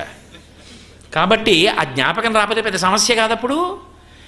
కానీ అలా సమస్య వచ్చిందనుకోండి, అప్పుడు ఏం చేస్తాం అంటాం, అంటే సమస్య ఆలోచన ఇలా కనుబొమ్మలు ముడివేస్తాడు. అది ఏ సమస్య కానివ్వండి, వెంటనే ఆలోచిస్తున్నప్పుడు ఇలా పెట్టి కనుబొమ్మలు ముడిసి ఆలోచిస్తారు. అమ్మవారు కూడా ఇలా ఉంటుంది. నీకేం సమస్య ఉందమ్మా ఆలోచించడానికి, ఎందుకు వేసావు ముడి అంటే, ఆవిడ ఇలా అందనుకోండి మనం తట్టుకోలేము. ఇలా చూసిందంటే ఎదురుగుండా ఉన్నవాడు పడిపోతాడని గుర్తు. ఆవిడ ఇలా అందనుకోండి లోకాల్లో ఏమైపోయాయని గుర్తు. ఉన్మేష నిమిషోత్పన్న విపన్న భువనావళి. మరి ఇలా అందంటే కళ్ళు కొద్దిగా మూసి ఇలా చూస్తూ ఇలా అంటారు, అంతేగాని ఇలా చూస్తూ కనుబొమ్మలు ముడేయలేము. కొద్దిగా ఇలా విచ్చుకోకుండా చూస్తూ ఇలా ముడేసింది. దేనికోసం అమ్మ అలా ముడేశావు అంటే, అయ్యో వీళ్ళకి సమస్యలున్నాయి, ఏవో భయాలున్నాయి, వీళ్ళకి బుద్ధినిచ్చాను, అమ్మా అని నన్ను పిలవరేమిరా అని తీరుస్తాను కదా, అక్కడ ఇక్కడ తిరుగుతారేమిట్రా, నేనే తీర్చేద్దును కానీ బుద్ధినిచ్చినప్పుడు అమ్మా అనొచ్చు కదా, అంటే తీరుస్తాను కదా అని, ఏవిరా ఈ పిల్లలు ఇంత బుద్ధిహీనులైపోయారా అమ్మా అనరేరా అని మా గురించి అమ్మా ఇలా కనుబొమ్మలు ముడేసి మా భయాలు తీరుద్దామని ఆలోచిస్తున్నావా అన్నారు శంకరాచార్య వారు. కాబట్టి ఆ తల్లి కరుణాపూరిత మానసా త్రినయనీ కళ్యాణయుక్త. ఎవరంటున్నారు? హిమవంతుడు అంటున్నాడు పిల్లని చూసి. అమ్మా ఎంత గొప్పదానివమ్మా, కరుణాపూరిత మానసా త్రినయనీ. 3 కన్నులతో ఉంటావు కదూ, అది ఉమ్మడి ఆస్తి శంకరుడికి అమ్మవారికి కూడా, ఇద్దరికీ 3 కన్నులు. శంకరాచార్యులు వారు ఒక విచిత్రం చేశారు. త్వయాహృత్వా వామం అపరిపరితృప్తేన మనసా అన్నారు. అమ్మవారి దగ్గరికి వెళ్ళి పక్కన కూర్చుని, అమ్మ ఏమనుకోకు నీ దొంగతనం నాకు తెలిసిందన్నారు. ఆవిడ నవ్వి, శంకరా నేను దొంగతనం చేశానండి. అమ్మ చేయలేదు. చేశావు. ఎక్కడ చేశానండి? అమ్మ శివుడు నీకు ఎంత ఇచ్చాడు శరీరంలో? సగం ఇచ్చాడు. మరి మిగిలిన సగం ఏది? కనపట్టలేదు. ఆయన సగం ఇచ్చాడు, మిగిలిన సగం నువ్వు వెతుకుపోయావు, మరి దొంగతనమేగా. ఏమిటి దాని అర్థం? గొప్ప తత్వం చెప్పారు. శంకరుడు తెల్లగా ఉంటాడు, స్ఫటికమణి నిభం. సగం శరీరం పుచ్చుకో అన్నాడు పార్వతీదేవిని. ఆవిడ సగం వచ్చింది. ఆవిడ అరుణాం కరుణా తరంగితాక్షీం ధృతపాశాంకుశ పుష్పబాణచాపాం అని కదా, ఎర్రగా ఉంటుంది. సింధూరారుణ విగ్రహాం త్రినయనాం మాణిక్య మౌళి స్ఫురత్ తారానాయక శేఖరాం స్మితముఖీం ఆపీనవక్షౌరుహాం పాణిభ్యాం అళిపూర్ణరత్నచషకం రక్తోత్పలం బిభ్రతీం సౌమ్యాం రక్తఘటస్థ రక్తచరణాం రత్నఘటస్థ రక్తచరణాం ధ్యాయేత్పరామంబికాం. అన్నీ ఎరుపే. చేతిలో ఉన్న తామరపు కూడా ఎరిపే. మాణిక్యాలతో చేసినటువంటి ఆ పాదపీఠం, ఎర్రటి చీర. ఇంత ఎర్రటి తల్లి సగానికి వచ్చి సగం శరీరం తీసుకుంది. ఇంత ఎర్రటి తల్లి సగానికి వస్తే పక్క తెలుపు మీద ఎర్ర కాంతి కొట్టేస్తుందా? కొట్టేదా? కొట్టేసింది. ఆ కొట్టేసేటప్పటికి మిగిలిన తెలుపు కనపడ్డమ్మా అనేసింది. శంకరాచార్యులు అన్నారు, నీ ఎరుపులో తెలుపు మునిగిపోయిందమ్మా, మిగిలిన సగం కూడా అపహరించేసావన్నారు. దొంగతనం కాదు, అంటే దర్శనం. ఇక్కడి నుంచి అర్ధనారీశ్వర స్వరూపాన్ని దర్శనం చేసి మన చేత చేయిస్తుంటారు శంకరాచార్యులు వారు చమత్కారంగా, సౌందర్యలహరి విన్యాసాలు. కాబట్టి అమ్మ కరుణాపూరిత మానసా త్రినయని, ఆయనకి 3 కన్నులు, ఆవిడికి 3 కన్నులు. అందుకే త్రయంబకీం అంటుంటారు. 3 కన్నులు ఉన్న తల్లి. అవి సూర్యచంద్ర అగ్నిహోత్రములు, దాని చేత లోకాలన్నిటినీ పోషిస్తూ ఉంటారు. పేరాల భరతశర్మ గారు ఈ ఊరి వారికి అమ్మవారు స్వప్నంలో సాక్షాత్కరించి వరి రాయించింది కొన్ని పద్యాలు. అమ్మ అలా రాస్తే బాగుంటుందా అని రాయడం మానేస్తే మళ్ళీ మర్నాడు కల్లో కనిపడి రాయించింది ఆయనతోటి. అందులో అంటారు, ఒక్కడు ఇన్గుముఖంబునను మరొక్కడు ఆరుముగాలతోడ నీ అక్కున పాలుద్రావ జగమంతయు బిడ్డలు కన్న తల్లి నేడెక్కడ నుండి చేపెతకో ఇనబింబము చంద్రబింబమున్ తక్కక నీయు రంబమునను తాల్పకయున్న అహర్నిశల్ సతీ అన్నారు. అమ్మ నీ కడుపున పుట్టిన పిల్లల్లో ఒకడికి 7 ముఖం, ఒకడికి 6 ముఖాలు. వాళ్ళిద్దరికీ ఆకలేస్తే ఇద్దరూ చెరో స్థానాన్ని పట్టుకు తాగుతూ ఉంటారు. ఒకడికి ఏనుక్కడికి ఎప్పటికి నిండుతుంటే జీర్ణమైపోతూ ఉంటాయి, మళ్ళీ తాగుతూ ఉంటాడు. ఒకడికి ఒక ముఖంతో తాగుతాడు, తిప్పి రెండో ముఖం, ఆరో ముఖం వచ్చేటప్పటికి మళ్ళీ ఒకటో ముఖం. ఇక మేమెప్పుడమ్మా కడుపు నింపుకునేది, తల్లివి కదా మేము బిడ్డలంగాం అంటామేమోనని సూర్యచంద్రుల్ని స్తనాలుగా చేసుకుని లోకాలన్నింటికి ఆహారం ఇచ్చి పోషిస్తోంది అన్నపూర్ణగా. అటువంటి తల్లివి కదూ. కాబట్టి త్రయంబకి, 3 కన్నులుండి లోకములను పోషణ చేస్తున్న తల్లివి. కాబట్టి కరుణాపూరిత మానస త్రినయనీ కళ్యాణయుక్త నిశాచర దర్పోన్నత సంహరీ సదమలా చండార్చిని యోగిని తరుణి ఆగమవందిత భగవతి తల్లి జగన్మోహిని. అందులో ప్రతి మాటకి వ్యాఖ్యానం చేస్తూ వెడితే ఎన్నాళ్ళు పడుతుంది, అయ్యే పని అది. కాబట్టి తరుణి ఆగమవందిత, వేదముల చేత నమస్కరింపబడేటటువంటి తల్లి హిమవంతుడి దగ్గరికి వచ్చి ఏమీ తెలియనట్టు ఇలా కొట్టి బుజ్జి బుజ్జి చేతులతోటి నాన్నగారండి నాన్నగారండి గాజులు నాన్నగారండి అని అడిగితే నిజంగా కళ్ళల్లోంచి ఆనంద భాష్పాలు వచ్చి అమ్మా నీకు తండ్రిని అయ్యానా. ఏ ఇంట ఆడపిల్ల పుట్టినా అంతేనండి, ఆడపిల్లది మనవరాలైనా అంతే. నాన్నకి తాత ఇంకా ముద్దు. ఎందుకో తెలుసా, పరమేశ్వరుడిచ్చినటువంటి ఒక గొప్ప కానుక. పరమేశ్వరుడు మనుష్యులకు 2 గొప్ప కానుకలు ఇస్తాట. ఏమిటి అంటే, ఏదో ఓ 55 ఏళ్ళు వచ్చేసాయి అనుకోండి, ఇంటి వరండాలో నించుంటాడు. తన పిల్లలు చదువుకున్నబడే పిల్లలు వెనక సంచులు వేసుకుని పరిగెత్తుకొస్తూ ఉంటారు. చటుక్కున తన పిల్లలు గుర్తొస్తారు. నా పిల్లలు కూడా ఇలాగే పరిగెత్తుకుంటూ ఇంటికి వచ్చేవారు. ఆ బయట చెప్పులు ఇప్పి పరిగెత్తుకొచ్చి పలహారం తినేవారు, మళ్ళీ ఎక్కడికో పరిగెత్తుకుంటూ వెళ్ళిపోతుండేవారు. నాన్నగారండి నాన్నగారండి అని వెంట పడేవారు. ఆ రోజులు వేరు. ఇద్దరూ పెద్దవాళ్ళు అయిపోయారు. వాడికి పెళ్ళి అయిపోయింది, దానికి పెళ్ళి అయిపోయింది. ఎక్కడో వాళ్ళ సంసారాలు వాళ్ళవి, ఇంకా రోజులు వస్తాయా అనుకుంటాడు. అలా వాడు బెంగ పెట్టుకుంటాడేమోనని మళ్ళీట తన పోలికలతోటో తన కొడుకు పోలికలతోటో మళ్ళీ ఇంకొకడిని ఇస్తాట పరమేశ్వరుడు, తాతని చేసి. అప్పుడంటే ఆఫీస్కి వెళ్ళాలి, ఇప్పుడు అది లేదు. కూర్చుని చక్కా మనవడితో ఆడుకుంటుంటాడు. మనవడితో ఆడుకోవడంలో తాతగారికి ఐశ్వర్యము ఆయుర్దాయము ఉంది. ఎంత శాంతి పొందుతాడో, ఎంత ఆనందపడిపోతాడో తాత. రెండోది పరమేశ్వరుడిచ్చే గొప్ప కానుక ఏమిటంటే అల్లుడితో కలిసి భోజనం. కొడుకు వచ్చాడనుకోండి, కొడుక్కి ఇష్టమైంది వండి పెడుతుంది. కొడుకే అంటాడు నాన్నగారండి ఆ దుంపలు మీరు తినకండి నాన్నగారండి మీకు మంచిది కాదు అంటాడు. కొడుకుతో చెప్పించుకోవడం బాగుంటుందా, నేను కొడుకు దగ్గర తినలేడు. కానీ అల్లుడు గారు భోజనానికి వచ్చారనుకోండి, రోజు వండేవి ఎందుకు వండుతుంది, ఇంకో 2 వండుతుంది. కాస్త పాయసం వండుతుంది, ఓ 2 బూరెలు వండుతుంది. వండి అల్లుడు గారు మామగారు కలిసి భోజనం చేస్తున్నారనుకోండి, ఈయనకి బూరి వేయకుండా ఆయనకి బూరి వేసి ఊరుకుంటే బాగుంటుందా? వేస్తే తినేస్తాడు, తినేస్తే ఆరోగ్యం పాడవుతుందేమో అని భయం ఉంది. అయినా ఇంకొక బూరేవాయ్ అంటాడు. ఎందుకని? అల్లుడు గారు ఎదురు అంటుంది. వేవాయ్ అంటాడు. అల్లుడు గారు ఎదురుకుంటే కాదని ఎలా అంటుంది, వేస్తుంది, తినేయచ్చు. అల్లుడితో భోజనం ఒక పెద్ద కానుక, మనవడితో ఆడుకోవడం ఒక పెద్ద కానుక. ఈశ్వరుడు ఇచ్చేటటువంటి గొప్ప వరాలు. దానికి తాతని దూరం చేయడం అన్యాయం. కాబట్టి కరుణాపూరిత మానసాత్రినయనీ కళ్యాణయుక్త నిశాచర దర్పోన్నత సంహరీ సదమలా చండార్చిని యోగిని తరుణి ఆగమవందిత భగవతి తల్లి జగన్మోహిని. ఆగమవందిత, వేదముల చేత నమస్కరింపబడేటటువంటి తల్లి. ఆ తల్లి పాదపీఠం మీద పాదాలు పెట్టి కూర్చుంటే ఆవిడ పాదముల మీద ఎర్రటి కుంకం చుక్కలు ఉంటాయిట. ఎక్కడవి అంటే శృతి సీమంత సింధూరీకృత పాదాబ్జధూళిక అని వ్యాసుడు. వేదమాత వచ్చి తన తల తగిలేటట్టుగా ఇలా నమస్కరిస్తే ఇక్కడ పెట్టుకున్న బొట్టు సింధూరం ఆవిడ యొక్క పాదముల మీద ముద్రగా పడుతుంది. వేదమాత చేత నమస్కరింపబడినటువంటి పాదములు కలిగిన తల్లివి. చిన్ని చిన్ని పాదాలతో గజ్జల పట్టాలు పెట్టుకుని ఏమీ తెలియని దానిలా నా దగ్గరికి వచ్చి ఆ చిట్టి చిట్టి చేత్తో ఇలా పట్టుకుని లోకాలను ఇలా అనుగ్రహించగలిగిన దానివి. ఏమీ తెలియని దానిలా తాత పక్కి తాత పక్కి పట్టు లంగా కావాలనో లేకపోతే నాన్న పక్కి అంటే నిజంగా ఈ పద్యాలు ధారణలో ఉన్నాయనుకోండి, వాడు హిమవంతుడైపోతాడు. ఏమీ ఆనందపడిపోతాడు. నా తల్లి జగన్మాత ఇలా అడుకుంటోంది నా ఇంట, పొంగిపోడు. కాబట్టి హిమవంతుడు నిజంగా జగదంబ పుట్టింది కడుపున. ఆయనకి స్ఫురణకు వస్తుంటుంది, నా తల్లి అనుగ్రహించి ఇలా పుట్టింది, అందులో మాయ కప్పుతూ ఉంటుంది. ఎంత ఆనందపడిపోయి ఉంటాడు. అసలు ఆ ఒక్క ఘట్టాన్ని ఎంత వర్ణించారో ఆ మేనకా హిమవంతులిద్దరూ పార్వతీదేవితో ఆడుకున్న ఆటలు, వాళ్ళు పొందినటువంటి ఆనందం ఎంత అద్భుతంగా, ఎంత గొప్పగా వర్ణించారు.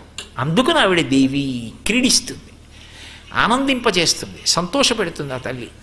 కాబట్టి అమ్మా అలా ఆడుకున్నావు కదమ్మా, ఇలా రోజులు గడుస్తుండగా ఆమె యుక్త వయస్సులోకి వస్తోంది. ఈలోగా పరమేశ్వరుడు ఆ హిమవత్పర్వత ప్రాంతానికి వచ్చి తపస్సు చేసుకుంటున్నాడు. మరి సతీదేవిగా వదిలిపెట్టేసింది కదా యోగాగ్నిలో శరీరాన్ని, ఆయన తపస్సమాధి ఎందున్నాడు. హిమవత్పర్వత ప్రాంతం తపస్సుకి మహా అనుకూలమైనటువంటి ప్రాంతం. అందుకే ఇప్పటికీ తపస్సు చేసేటటువంటి వాళ్ళందరూ కూడా హిమవత్పర్వత ప్రాంతానికి వెళుతూ ఉంటారు ఎక్కువగా. అందుకే హరిద్వార్ అంటారు.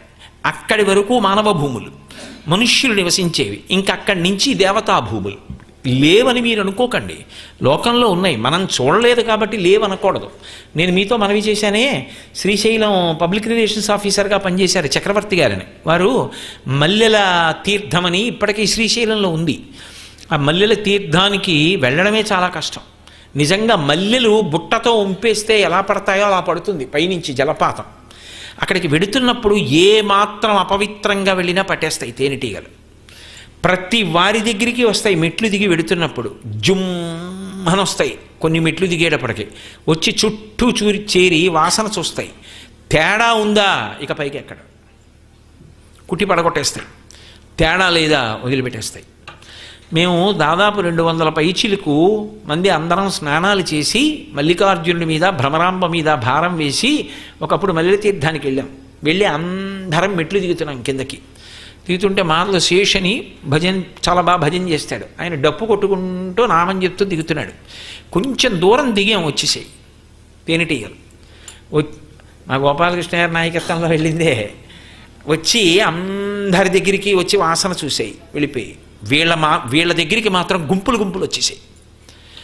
ఇంతలో ఎవరో తెలిసిన అతను పరిగెత్తుకొచ్చాడు అదృష్టవశాత్తు. ఏమండి ఇక్కడ వెళ్ళేటప్పుడు డప్పు కొట్టడం, గట్టిగా మాట్లాడడం చేయకూడదు, మౌనంగా వెళ్ళాలని వెంటనే ఆపేశారు. వెళ్ళిపోయి అడవిలోకి అందరం వెళ్ళి ఆ మల్లెల తీర్థం చూసాం. ఆ పైనుంచి పడుతుంటుంది, మల్లెలు బుట్టలతో వంపినట్టు పడిపోతుంది నీరు, తెల్లగా కింద శివలింగం ఉంటుంది, ఆ శివలింగం మీద పడతాయి వచ్చి. అక్కడ చంద్రావతి కూర్చుని మల్లె పూలతో పూజ చేసింది అంటారు. అందుకే ఇప్పటికీ మల్లెపూల్లాగే పడుతుంది మల్లెల తీర్థం అని. అటువంటి చోట చెట్లు ఎగిరి వెడుతుంటాయి. శ్రీశైల శృంగే వివిధ ప్రసంగే శేషాద్రి శృంగే సదా వసంతం తమర్జునం మల్లిక పూర్వమేనం అంటారు శంకరాచార్యులు వారు శ్రీశైలం గురించి యోగతారావళిలో. నాతో అప్పుడు ఆ చక్రవర్తి గారు చెప్పారు, నేను ఒకప్పుడు ఇక్కడికి వచ్చినప్పుడు చెట్టు ఎగిరి వెళ్ళిపోతుంటే చూశానండి, పరమసత్యం ఇక్కడే ఎగరడం చూశాను అని చెప్పారు. మనం చూడలేదని అబద్ధాలు అనకూడదు, దోషం అది. ఆ దేశ సంస్కృతిని నాశనం చేసేయకూడదు. ఇంత గొప్ప వేదభూమి, ఇంత పవిత్ర భూమి, శంకరాచార్యులు వారికి ఏం కర్మ, అక్కర్లేని విషయాలు ఎందుకు మాట్లాడతారు? ఒక స్తోత్రం చదవకుండా, ఓ స్తోత్ర వ్యాఖ్యానం చదవకుండా, ఈ దేశ వైభవం చదవకుండా, ఈ దేశం ఎంత గొప్పదో తెలుసుకోకుండా చౌకుబారుగా మాట్లాడకూడదు. అది దోషభూయిష్టం. దేశ సంస్కృతిని, దేశ గౌరవాన్ని నాశనం చేస్తాయి అటువంటి మాటలు. ఒకటి ఉంది అన్నప్పుడు దానికి ప్రమాణం ఉన్నది. శ్రీశైలం గురించి అంత గొప్పగా చెప్పారు. శ్రీశైలమునందు మనసు తేలికగా లయమైపోతుందని శంకర భగవత్పాదులంతటి వారు నిర్ధారించారు. అసలు శంకరాచార్యుల వారు క్షేత్రం పేరెత్తరెక్కడ. అటువంటిది శివానందలహరి చేస్తే ఖచ్చితంగా మధ్యలోకి వచ్చేటప్పటికీ 100 శ్లోకాల్లో 50వ శ్లోకం దగ్గరికి వచ్చేటప్పటికీ సంధ్య మధ్యలోకి వచ్చింది కాబట్టి శ్రీశైలం చెప్పారు. సంధ్యారంభ విజృంభితం శృతిశిరస్థానాంతరాధిష్ఠితం సప్రేమ భ్రమరాభిరామమ సకృత్సద్వాసనాచోభితం భోగీంద్రాభరణం సమస్త సుమన పూజ్యం గుణావిష్కృతం సేవే శ్రీగిరిమల్లికార్జున మహాలింగం శివాలింగితం. ఇది కొంచెం బాధాకరమైన విషయం. ప్రపంచ దేశాలన్నీ సంస్కృతిలో వాళ్ళకి ఏదైనా ఒక చిన్న విషయం ఉంటే ఇది మా సంస్కృతి, ఇది మా గొప్పతనం అని చెప్పుకుని తిరుగుతున్న రోజుల్లో మన దేశంలో మనకింత సంస్కృతి వైభవం ఉండి గొప్పతనం ఉన్నటువంటి తపోభూములు, యోగ భూముల గురించి అవి అలా ఉంటాయా అని మనం మాట్లాడడం, మన సంస్కృతిని మనం పాడు చేసుకోవడం, చిన్నతనం చేసుకోవడం, చిన్నబుచ్చుకోవడం మార్చుకోవలసిన విషయమేమో అని చెప్పి ఎందుకో ఆర్తితో అప్పుడప్పుడు నాకు అనిపిస్తుంది. ఒకవేళ నా ఆలోచన దోషమైతే మన్నింపబడేదనుగాక. కాబట్టి అదిగో అటువంటి క్షేత్రములు, అవి దేవభూములు. హరిద్వార్ తర్వాతంతా దేవతలు సంచరించేటటువంటి భూములు. అందుకే కొన్ని చోట్ల ప్రవేశించడం సాధ్యం కాదు. ఇప్పటికీ దైవీత్వం ప్రకటనమవుతూ ఉంటుంది. బదరీనాథ్లో 0 కన్నా కిందకి వెళ్ళిపోతుంది. ఒకప్పుడు శృంగగిరి పీఠాధిపతులు ఇలా అభిషేకం చేద్దామంటే గడ్డైపోయింది మంచు, అయినా చేశారు. మరి నియమం అటువంటిది. పీఠాధిపతి ప్రధాన నియమం శృంగేరిలో చంద్రమౌళీశ్వర అభిషేకమే. అటువంటి ప్రాంతంలో ఇక ఎవరు ఉండలేరని చెప్పి కొన్ని నెలల పాటు గుడి తలుపులు మూసి వచ్చేసే ముందు అఖండ దీపం పెట్టి నెయ్యి వేసి వచ్చేస్తారు. అన్నీ గడ్డైపోతాయి, దీపం మాత్రం మళ్ళీ తలుపులు తీసేటప్పటికి వెలుగుతూనే ఉంటుంది. ఇంకా అంతకన్నా ప్రమాణం ఏముంటుందండి లోకంలో? మొన్ననే కదా నేను శ్రీకాళహస్తి గురించి చెప్పా. లేపాక్షి విదేశీయులు ఒకప్పుడు స్తంభం కదిపారు. వ్రేలాడుతున్న స్తంభం మీద గుడిలా ఉంటుందని. దేవాలయం అంతా కదిలింది. అంత గొప్ప శాస్త్రవేత్తలు ఒకప్పుడు. కానీ అన్నిటినీ దేవాలయపరం చేసి సంస్కృతిని నిలబెట్టారు. కాబట్టి అటువంటి దేవభూములు కనుక శంకరుడంతటి వాడు అక్కడ తపస్సు చేస్తున్నాడు.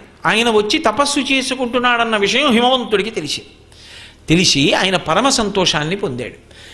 లోకంలో ఉండేటటువంటి పోకడ ఏమిటంటే ప్రతి వ్యవస్థలోనూ ఎక్కడో అక్కడ ఎవరో ఒకడు ఆ వ్యవస్థలో ఉండేటటువంటి పవిత్రతని పాడు చేసి దానిని ఆధారం చేసుకుని లోకాన్ని పాడు చేసే ప్రయత్నం చేసేవాళ్ళు ఉంటారు. కానీ దానివల్ల విధానమే దోషము అనడం మాత్రం మంచిది కాదు కదా. మహాత్ములు ఉంటారు, మహాత్ముల్లా నటించేవాళ్ళు ఉంటారు. సంప్రదాయం ఏమిటంటే పెద్దలైనటువంటి వారిని సేవింపచేస్తారు. ఏదో వారు పూజ చేసుకుంటున్నారు అనుకోండి, ఇంట్లో పెళ్లి కాని ఆడపిల్ల ఉందమ్మా, ఆయన పూజ చేసుకుంటున్నారు, ఆయనకి కాసిన నీళ్లు పెట్టు, అభిషేకానికి ఈ పువ్వులు పట్టుకెళ్ళి పెట్టు. ఎందుకంటే మహాత్ముల సేవ చేస్తే వారు సంతోషించి ఆశీర్వచనం చేస్తారు. వారికి ఏం కావాలి ఇంకంతకన్నా? వారేం తాంబూలాలు కోరుకుంటారా, బట్టలు కోరుకుంటారా, ఏం కోరుకుంటారు? చిన్న పిల్ల పువ్వులు కోసి తెచ్చిపెట్టిందే, స్నానం చేసి నీళ్లు తెచ్చిపెట్టిందే అని ఆనందించి, అమ్మా ఉత్తరోత్తరాభివృద్ధిరస్తు, సత్సంతాన ప్రాప్తిరస్తు, ఏంటి ఏదో మంచి చక్కటి నీకు వరుడు వచ్చుగాక అన్నట్లుగా ఆశీర్వచనాలు చేస్తారు. చేస్తే దానివలన ఆ పిల్ల జీవితం బాగుంటుంది. మహాత్ముల యొక్క ఆశీర్వచనం అంగరక్ష కనుక. హిమవంతుడు అదే చేశాడు. అందుకే హిమవంతుడు కూడా తన కుమార్తె అని కదూ అనుకుంటున్నాడు పార్వతీదేవిని. ఆవిడ మాయ, దేవి క్రీడిస్తూ ఉంటుంది. అందుకని ఈవిడ్ని తీసుకుని శంకరుడి దగ్గరికి వెళ్ళాడు. అవధా ఈశ్వర విన్నపంబు మదిలో నాలింపు. శంకర, నేను చేస్తున్నటువంటి విజ్ఞాపనని వినండి. ఈ యువిదన్ మీ యొద్ద పెట్టిపోయదను, ప్రీతిన్ మిమ్ము సేవించుడెన్. ఈమెను మీ దగ్గర ఉంచుతాను. ఈమె ప్రీతితో మీకు సేవలు చేస్తూ ఉంటుంది. ఈమె ఏమైనా పొరపాటున తెలిసి కానీ తెలియక కానీ అపరాధములు చేయవచ్చు.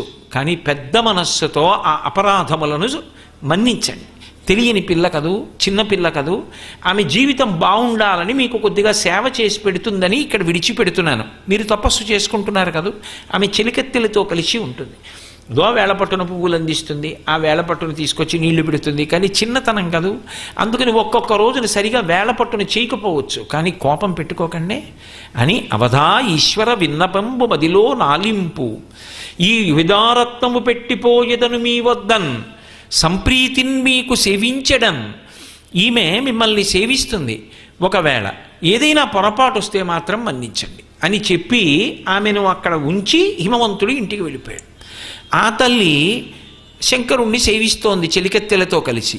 ఈలోగా ఇంద్రుడికి తొందర కలిగింది. ఎందుకని? నిన్న మీకు చెప్పాను, వజ్రాంగుడు ఆయనకి బ్రహ్మగారి చేత ఇయ్యబడినటువంటి వరాంగి యొక్క కోరికను అనుసరించి బ్రహ్మగారి గురించి తపస్సు చేసి తారకాసురుడిని కన్నాడు. తారకాసురుడు పుట్టినప్పుడే లోకములో దుశ్శకునములు కనబడ్డాయి. ఆ తారకాసురుడు తన పొందినటువంటి తపోబలం చేత లోకములనన్నిటినీ పీడిస్తున్నాడు. ఎవరికైనా ముందు ఏముందండి, చావు లేదనేటప్పటికీ స్వర్గలోకాన్ని ఆక్రమిస్తారు. భోగం అనుభవిద్దాం ఇంక ఈ శరీరంతో. శరీరం ఉంటే కదా భోగం. అందుకని చావు ఉండకూడదంటారు, ఎందుకంటే భోగం అనుభవించాలని. జ్ఞాని శరీరం ఉండాలండవు, ఎందుకంటే ఆత్మ నేను కాబట్టి ఉంటే ఎంత ఊడిపోతే ఎంత అంటాడు. కాబట్టి ఆ తారకాసురుడు స్వర్గలోకాన్నంతటినీ కూడా తన చెప్పు చేతల్లోకి తీసుకుని దేవతలందరినీ తరివేశాడు. వీళ్ళందరికీ కూడా ఇప్పుడు బాధ. ఎలా? తారకాసురుడు సంహరింపబడాలి అంటే పార్వతీదేవికి పరమశివుడికి కుమారుడు కలగాలి. ఎందుకని తారకాసురుడు వరం అడిగాడు. శంకరుని యొక్క వీర్యము స్ఖలనమైతే పార్వతీదేవి సంబంధము లేకుండా కుమారుడు కలిగితే, శంకరునకే కుమారుడు కలిగితే ఆయన యొక్క తేజస్సుకి, ఆ కుమారుడు వచ్చి నా మీద బాణం వేస్తే అప్పుడు నేను మరణిస్తానన్నాడు. మరి పార్వతీ పరమేశ్వరుల యొక్క దాంపత్యంలో ఆమె తప్ప ఆయన యొక్క తేజస్సు కదిలేటట్టుగా చెయ్యగలిగిన వాడెవరు?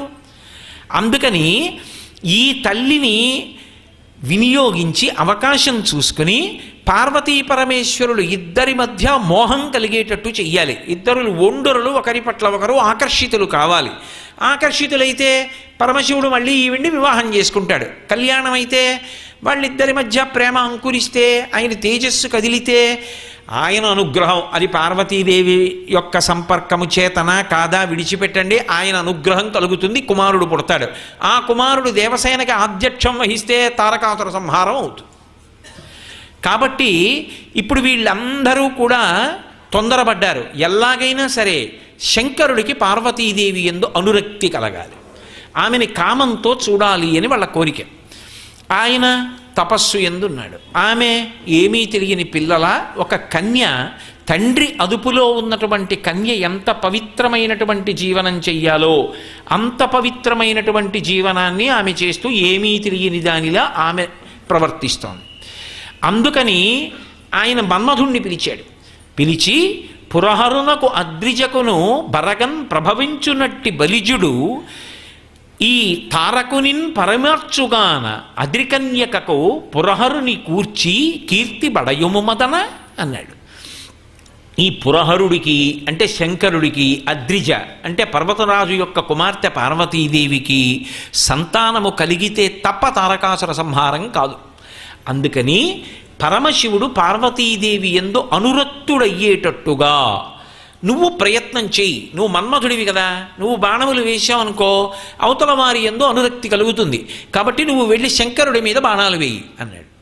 అంటే మన్మధుడు అన్నాడు, నేనేమిటి, పరమశివుడంతటి వాడి మీద పువ్వుల బాణం వేయడం ఏమిటి, ఆయనకి కామం కలగడం ఏమిటి, ఆయన పార్వతీదేవి యందు అనురక్తుడు కావడం ఏమిటి, ఆయన ఊరుకుంటాడా?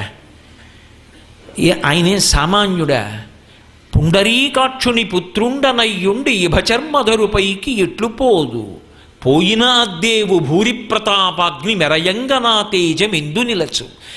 నిలచిన మహాదేవు మూర్తిని కనుగొని ఎదురి విజృంభించి ఎట్లు ఒత్తు, వచ్చిన మా తండ్రి వావిరి కోపించి ఏ చూచు చూపునో అనుచు వెరతు, వెరతునయ్య ఎన్ని విధముల చెప్పిన కొలది కాదు నాక గోచరంబు, నిక్కమివ్విధంబు నియాన దేవేంద్ర మృగకులేశునోర్వ మృగము వశమే. ఎంత అద్భుతమైన పద్యం చెప్పించారు. మన్మధుడు అన్నాడు, ఆయనేం తొందరపడి వెళ్ళిపోలేదు. పుండరీకాక్షుని పుత్రుండనయ్యుండి ఇభచర్మధరుపైకి ఎట్లు పోదు. నేను శ్రీ మహావిష్ణువు యొక్క కొడుకుని, మనసిజుడని పేరు, ఆయన మనస్సులోంచి వచ్చాడు. కాబట్టి నేను శ్రీ మహావిష్ణువు యొక్క కుమారుణ్ణి, విష్ణువు యొక్క కుమారుడనయ్యుండి పరమశివుడి మీదకి యుద్ధానికి వెళ్ళనా? వాళ్ళిద్దరూ శరీరము ప్రాణములా ఉంటారు, యథార్థమునకు అభేదం. అటువంటి శంకరుడి మీదకి విష్ణుపుత్రుడనైన నేను యుద్ధానికి వెళ్ళనా? అసలు కుదురుతుందా అది?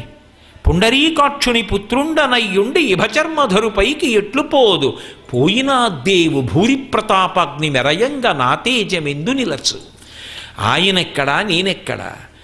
ఆయనే నిలబడితే ఆయన తేజస్సుతో ఏ సామాన్యమైనటువంటి స్వరూపం ఆ యుద్ధం వచ్చి నిలబడితేది.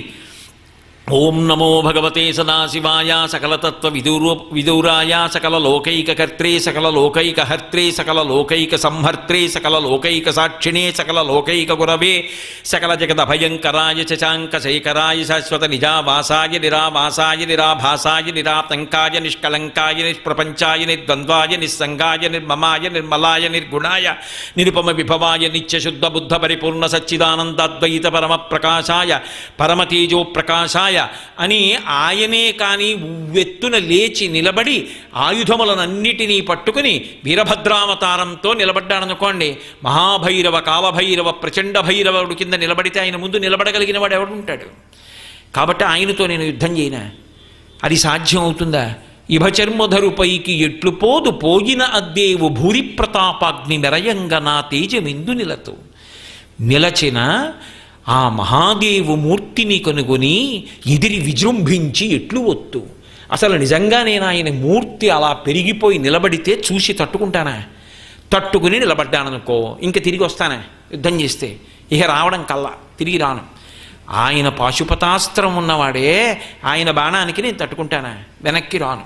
ఒకవేళ వచ్చాననుకో పరమశివుణ్ణి గెలిచాను, ఆయనకి కామం కలిగేట్లు చేశాను. తిరిగి వస్తే వచ్చిన మా తండ్రి వావిరి కోపించి ఏ చూచు చూచునో అనచు వెరతు. నేను ఇంట్లోకి వస్తుంటే మా నాన్నగారు శ్రీ మహావిష్ణువు గుమ్మం దగ్గర నిలబడి శంకరుడి మీద బాణం వేశావా, వేసి ఆయనకు కామం కల్పించావా అని ఆయన నా వంక ఇలా చూస్తే నేను తట్టుకుని గుమ్మం దాటడమే. వెరతునయ్య ఎన్ని విధములు చెప్పినా, నువ్వు ఎన్ని మాటలు చెప్పు నాకు భయమే. వెరతునయ్య ఎన్ని విధముల చెప్పిన కొలది కాదు నాకు గోచరంబు. ఇదేం చిన్న పని కాదు. నువ్వు నన్ను నిష్కారణంగా పంపిస్తున్నావు, ఈ పని అవ్వదు, నిష్కారణంగా పోతాను నేను. మృగకులేషునోర్వ మృగము వశమే. ఎక్కడైనా లోకంలో జింక సింహం మీద యుద్ధానికి ఎడుతుందయా? అవలీలగా పంజాతో కొట్టేస్తుంది. ఆయన పంచాస్యం, 5 ముఖములు ఉన్నవాడు. సజ్జోజాత అఘోర తత్పురుష వామదేవ ఈశానములని. సింహానికి పంచాస్యమని పేరు. పంచ అంటే 5 ముఖముల సింహానికి ఎక్కడున్నాయండి అనుకోకూడదు. పంచ అంటే విశాలమైన అని. పంచపాత్ర అంటాం. పంచపాత్ర అంటే 5 పాత్రలు పెట్టారా మీరు? కాదు. పంచపాత్ర అంటే పైన విశాలంగా ఉండి మధ్యలో సన్నగా ఉండి కింద మళ్ళీ కొద్దిగా విశాలంగా ఉంటుంది. ముఖం విశాలంగా ఉంటే పంచపాత్ర. అంతేగాని 5 పాత్రలు పెట్టారని కాదు దాని అర్థం. పంచాస్యము, ముఖము విశాలమైనది అని. పంచాస్యము 5 ముఖములు ఉన్నవాడు సజ్జోజాత ఘోర తత్పురుష వామదేవ ఈశానములు ఉన్నవాడు సింహము పర్యాయ బలం. కాబట్టి సింహం మీదకి మృగం ఎడుతుందా? జింక. నేను ఆయన మీదకి యుద్ధానికి వెళ్ళనా? వెళ్ళి యుద్ధం చేసి తిరిగి రానా? అయ్యే పనే. అంటే ఆయన అన్నాడు, పొందుగాని పనికి పొమ్మందు నీ నిన్ను ఇంత చింత పనికి ఆలోచనలు ఎలా? అసలు అది జరిగే పని కాకపోతే నేను పంపిస్తానయ్యా? ఎందుకు ఇంత ఆలోచన చేస్తున్నావు? నువ్వు తప్పకుండా వెళ్ళు. తారకాసురు బాధమాన్పి కీర్తి బడయుమయ్యా. నువ్వు వెళ్ళి బాణాలు వేస్తే పార్వతీ పరమేశ్వరుల మధ్య ప్రేమ అంకురిస్తే కుమారుడు కలిగితే, ఆ కుమారుడి వలన తారకాసుర సంహారం కలిగితే, దేవతలందరూ సంతోషపడితే దానికి కీర్తి అంతా కూడా మన్మధుడికి కట్టబెట్టబడుతున్నప్పుడు నువ్వు కీర్తి వహించావు. కాబట్టి నా మాట విని బయలుదేరన్నాడు. ఆయన పాపం చాలా దిగులు చెందాడు. ఆయన ఏం వెంటనే వెళ్ళలేదు. ఆయన చాలా దిగులుగా వెళ్ళి ఇంట్లో కూర్చున్నాడు. కూర్చుంటే రతీదేవి వచ్చి ఆవిడంది, ఎందుకు అలా ఉన్నారు? మన్మధుడు అంటేనే సంతోషంగా ఉంటాడు. అలాంటిది ఆయన దిగులుగా ఉండడం ఏమిటి? ఆయన బాణం పడితే సంతోషం, ఆయన సంతోషం. అటువంటిది ఆయన దిగులుగా ఉండడం ఏమిటి? అందుకని రతీదేవి అడిగింది, ఏమిటి అంత దిగులుగా ఉన్నారు ఎందుకని అడిగింది. అయితే ఆయన అన్నాడు, శంకరుడు తపస్సు చేస్తున్నాడు హిమాలయాల మీద, పార్వతీదేవి పరిచర్య చేస్తోంది, దేవేంద్రుడు నన్ను పిలిచి ఆజ్ఞాపించాడు నీకు వసంతుడిని తోడు పంపిస్తాను, నువ్వు వెళ్ళి పరమశివుడి మీద పుష్పబాణాలు వేయమంటున్నాడు. ఎలా? నేను వెళ్ళి వేసి ఆయన్ని ఓడించడం నా తరం అవుతుందా అన్నాడు. వెంటనే రతీదేవంది, ఏమని చెప్పవచ్చు? అతడెంతటి వాడని పల్కవచ్చు. ఈ భూమియు ఆకాశంబు జలపూరము అగ్ని ఆత్మయున్ గాలియు సోముడున్ ఆతడు తాను బ్రహ్మయున్ తామరసాక్షుడున్ అతని తత్వము కానరు నీకు శక్యమే. ఏమనుకుంటున్నావు శంకరుడంటే? ఏమని చెప్పవచ్చు? అసలు ఏమని చెప్పచ్చు పరమశివుడి గురించి? ఏమని చెప్పవచ్చు? అతడు ఎంతటి వాడని పేర్కొనవచ్చు. ఆయన ఎంతటి వాడో చెప్పడం ఎవరికి కుదురుతుంది? ఆయన గొప్పతనం చెప్పగలిగిన వాడు ఉంటాడు ఆ లోకంలో? మహామహులకి సాధ్యం కాలేదు. ఇంకా నువ్వు ఆయన మీదకి యుద్ధానికి ఎడతావా? ఆయన ఎవరో తెలుసా? ఈ భూమియు ఆకాశంబు జలపూరము ఆత్మ అగ్నియున్ గాలియు సోముడున్ తామరసాక్షుడున్ ఆతడు తాను. ఆయనని ఎదిరించి నిలబడగలిగినటువంటి వాళ్ళు భూమి ఆకాశము అగ్ని నీరు నిప్పు ఎవరికీ సాధ్యం కాదు. అటువంటిది నువ్వు వెళ్ళి ఆయన మీద బాణం వేస్తావా? ఒక్కనాటికి వెళ్ళకు, నా 5వ తనంతో చెలగాటం ఆడుతున్నావు. తప్పదు, వెళ్ళి తీరాలన్నాడు. నేను వస్తాను పదండి. రతీదేవి కూడా బయలుదేరింది. రతీదేవి, మన్మధుడు, వసంతుడు అందరూ బయలుదేరారు. అకస్మాత్తుగా వసంత ఋతువు కింద మారింది. చైత్ర శ్రీమాన్ యమ్మాస పుణ్య పుష్పితకానన యవ్వరాజ్యాయ రామస్య సర్వం మే ఓపకల్ప్యతాం అంటారు. మనసంతా కూడా పరవశం పొందేటట్టుగా ఒక్కసారి వసంత ఋతువు వచ్చి ప్రకృతి అంతా మంచి శోభస్కరంగా మారిపోయి, పరమశివుడు తపస్సమాధిలో ఉన్నాడు. ఆయన ఏదో బహిర్ముఖుడయ్యాడు, పార్వతీదేవి దగ్గరికి వచ్చింది, ఏదో పూల సజ్జ అందిస్తోంది, అదే అదునుగా చేసుకున్నాడు. బాణం వేస్తే మన్మధుని యందు కామము ప్రకోపిస్తుంది. అప్పుడు ఆయన పార్వతీదేవి వంక చూస్తే ఒండుల యందు అనురక్తి కలుగుతుందని జాగ్రత్తగా కూర్చుని, ఆయనది చెరుకు విల్లు, ఆ చెరుకు విల్లు బాణాన్ని సంధించి పుష్పబాణాన్ని విడిచిపెట్టాడు. తిన్నగా వెళ్ళి శంకరుడి మీద పడింది. ఆయన యందు తటాలున వికారం కలిగింది. వికారం కలగ్గానే ఆయన అంతఃపరిశీలనం చేశాడు. నేను తపస్సు ఎందుండగా నా మనస్సు ఎందు వికారం ఎందుకు కలిగింది? ఎవడో హద్దు మీరాడు అని చూశాడు, ఇక్కడెక్కడైనా మన్మథుడున్నాడా అని. పొదచాట్న కూర్చొని రెండో బాణాన్ని వింటినారికి తొడిగి లాగుతున్నాడు. భుగభుగమను పెనుమంటలు భగభగమని మండనంత బ్రహ్మాండంబుల్ దిగుదిగులు దిగులు దిగులన తెగిమరుపై చిచ్చుకన్ను దేవుడు ఇచ్చాను. హద్దు మీరావు. ఏమిటి చేసిన తప్పు మన్మథుడు? దేవకార్యమేగా చేస్తున్నాడు. కుమార సంభవం జరిగితే తారకాసుర సంహారం కదా జరుగుతుంది. అంటే నేను ఒక్క మాట చెప్తాను, పవిత్రంగా అర్థం చేసుకోండి. అంతకన్నా మాట్లాడడం నా చేత కాదు, ఎవరికీ సాధ్యం అవుతుందని నేను అనుకోవట్లేదు. కానీ నాకన్నా పవిత్రంగా మాట్లాడగలిగిన పెద్దలు ఉండొచ్చు. ఒక్క మాట చెప్తాను. నా కొడుకు పెరిగి పెద్దవాడైతే ఒక వయసు వచ్చిన తరువాత వాడి యొక్క కామము ధర్మంతో ముడివేయడం కోసం వాడికి సంబంధం చూసి, పిల్లని చూసి పెళ్లి చేసి వాడికి శోభన కార్యాన్ని నేను ఏర్పాటు చేయొచ్చు. అది నా అధికారం. కానీ నా కామము గురించి ఆలోచించేటటువంటి అధికారము నా కుమారునకు ఉండదు. అలా ఏ ఒక్క క్షణంలో వాడు ప్రవర్తించినా వాడి హద్దు వాడు మీరినట్టు. వాడి గురించి ఆలోచిస్తే నేను ధర్మం చేసినట్టు. నా కొడుకు కోడలు అన్యోన్యంగా ఉండాలి, సంతోషంగా ఉండాలని నేను ఆలోచిస్తే నా ధర్మం. నేను నా భార్య విషయంలో దాంపత్యం గురించి నా కొడుకు మాట్లాడితే, మా మధ్య ఉండవలసిన కామం గురించి వాడు ప్రతిపాదన చేస్తే వాడి హద్దు ఖచ్చితంగా వాడు మీరినట్టు, వాడు శిక్షార్హుడు. నోటి వెంట కూడా పలకడానికి వీల్లేదు. పూజనీయులు తల్లిదండ్రుల యొక్క స్థానం. మన్మథుడు అతిక్రమించవా? వెయ్యచ్చా శంకరుడి మీద బాణం? శంకరుడికి కామం కల్పించేంత మొనగాడా? పార్వతీదేవి యందు అనురక్తుణ్ణి చేస్తాడా? ఈయన బతుకెంత, ఎలా పుట్టాడు, ఆయన మీద బాణం వేయడమా? నిష్కారణంగా తెరవలేదు. హద్దు మీరిపోయావు, చాలా దూరం వెళ్ళిపోయావు. లోకమునకంతటికీ పాఠం చెప్పాడు. ఎంత మర్యాదతో బ్రతికే జాతో నిరూపించాడు. ఎవరు ఎలా మాట్లాడాలో అలాగే మాట్లాడాలి తప్ప పిల్లలు తల్లిదండ్రుల విషయంలో హద్దు మీరి మాట్లాడడానికి వీల్లేదు. కాబట్టి భుగభగమను పెనుమంటలు భగభగమని మండనంత బ్రహ్మాండంబుల్ దిగుదిగులు దిగులు దిగులన తెగిమరుపై చిచ్చుకన్ను దేవుడు ఇచ్చాడు. మూడో కన్ను తెరిచాడు. అందులోంచి భుగభుగమను పెనుమంటలు, పెద్ద మంటలు బయలుదేరాయి. అదొక్క మన్మథుడి మీదకే వెళ్ళదు.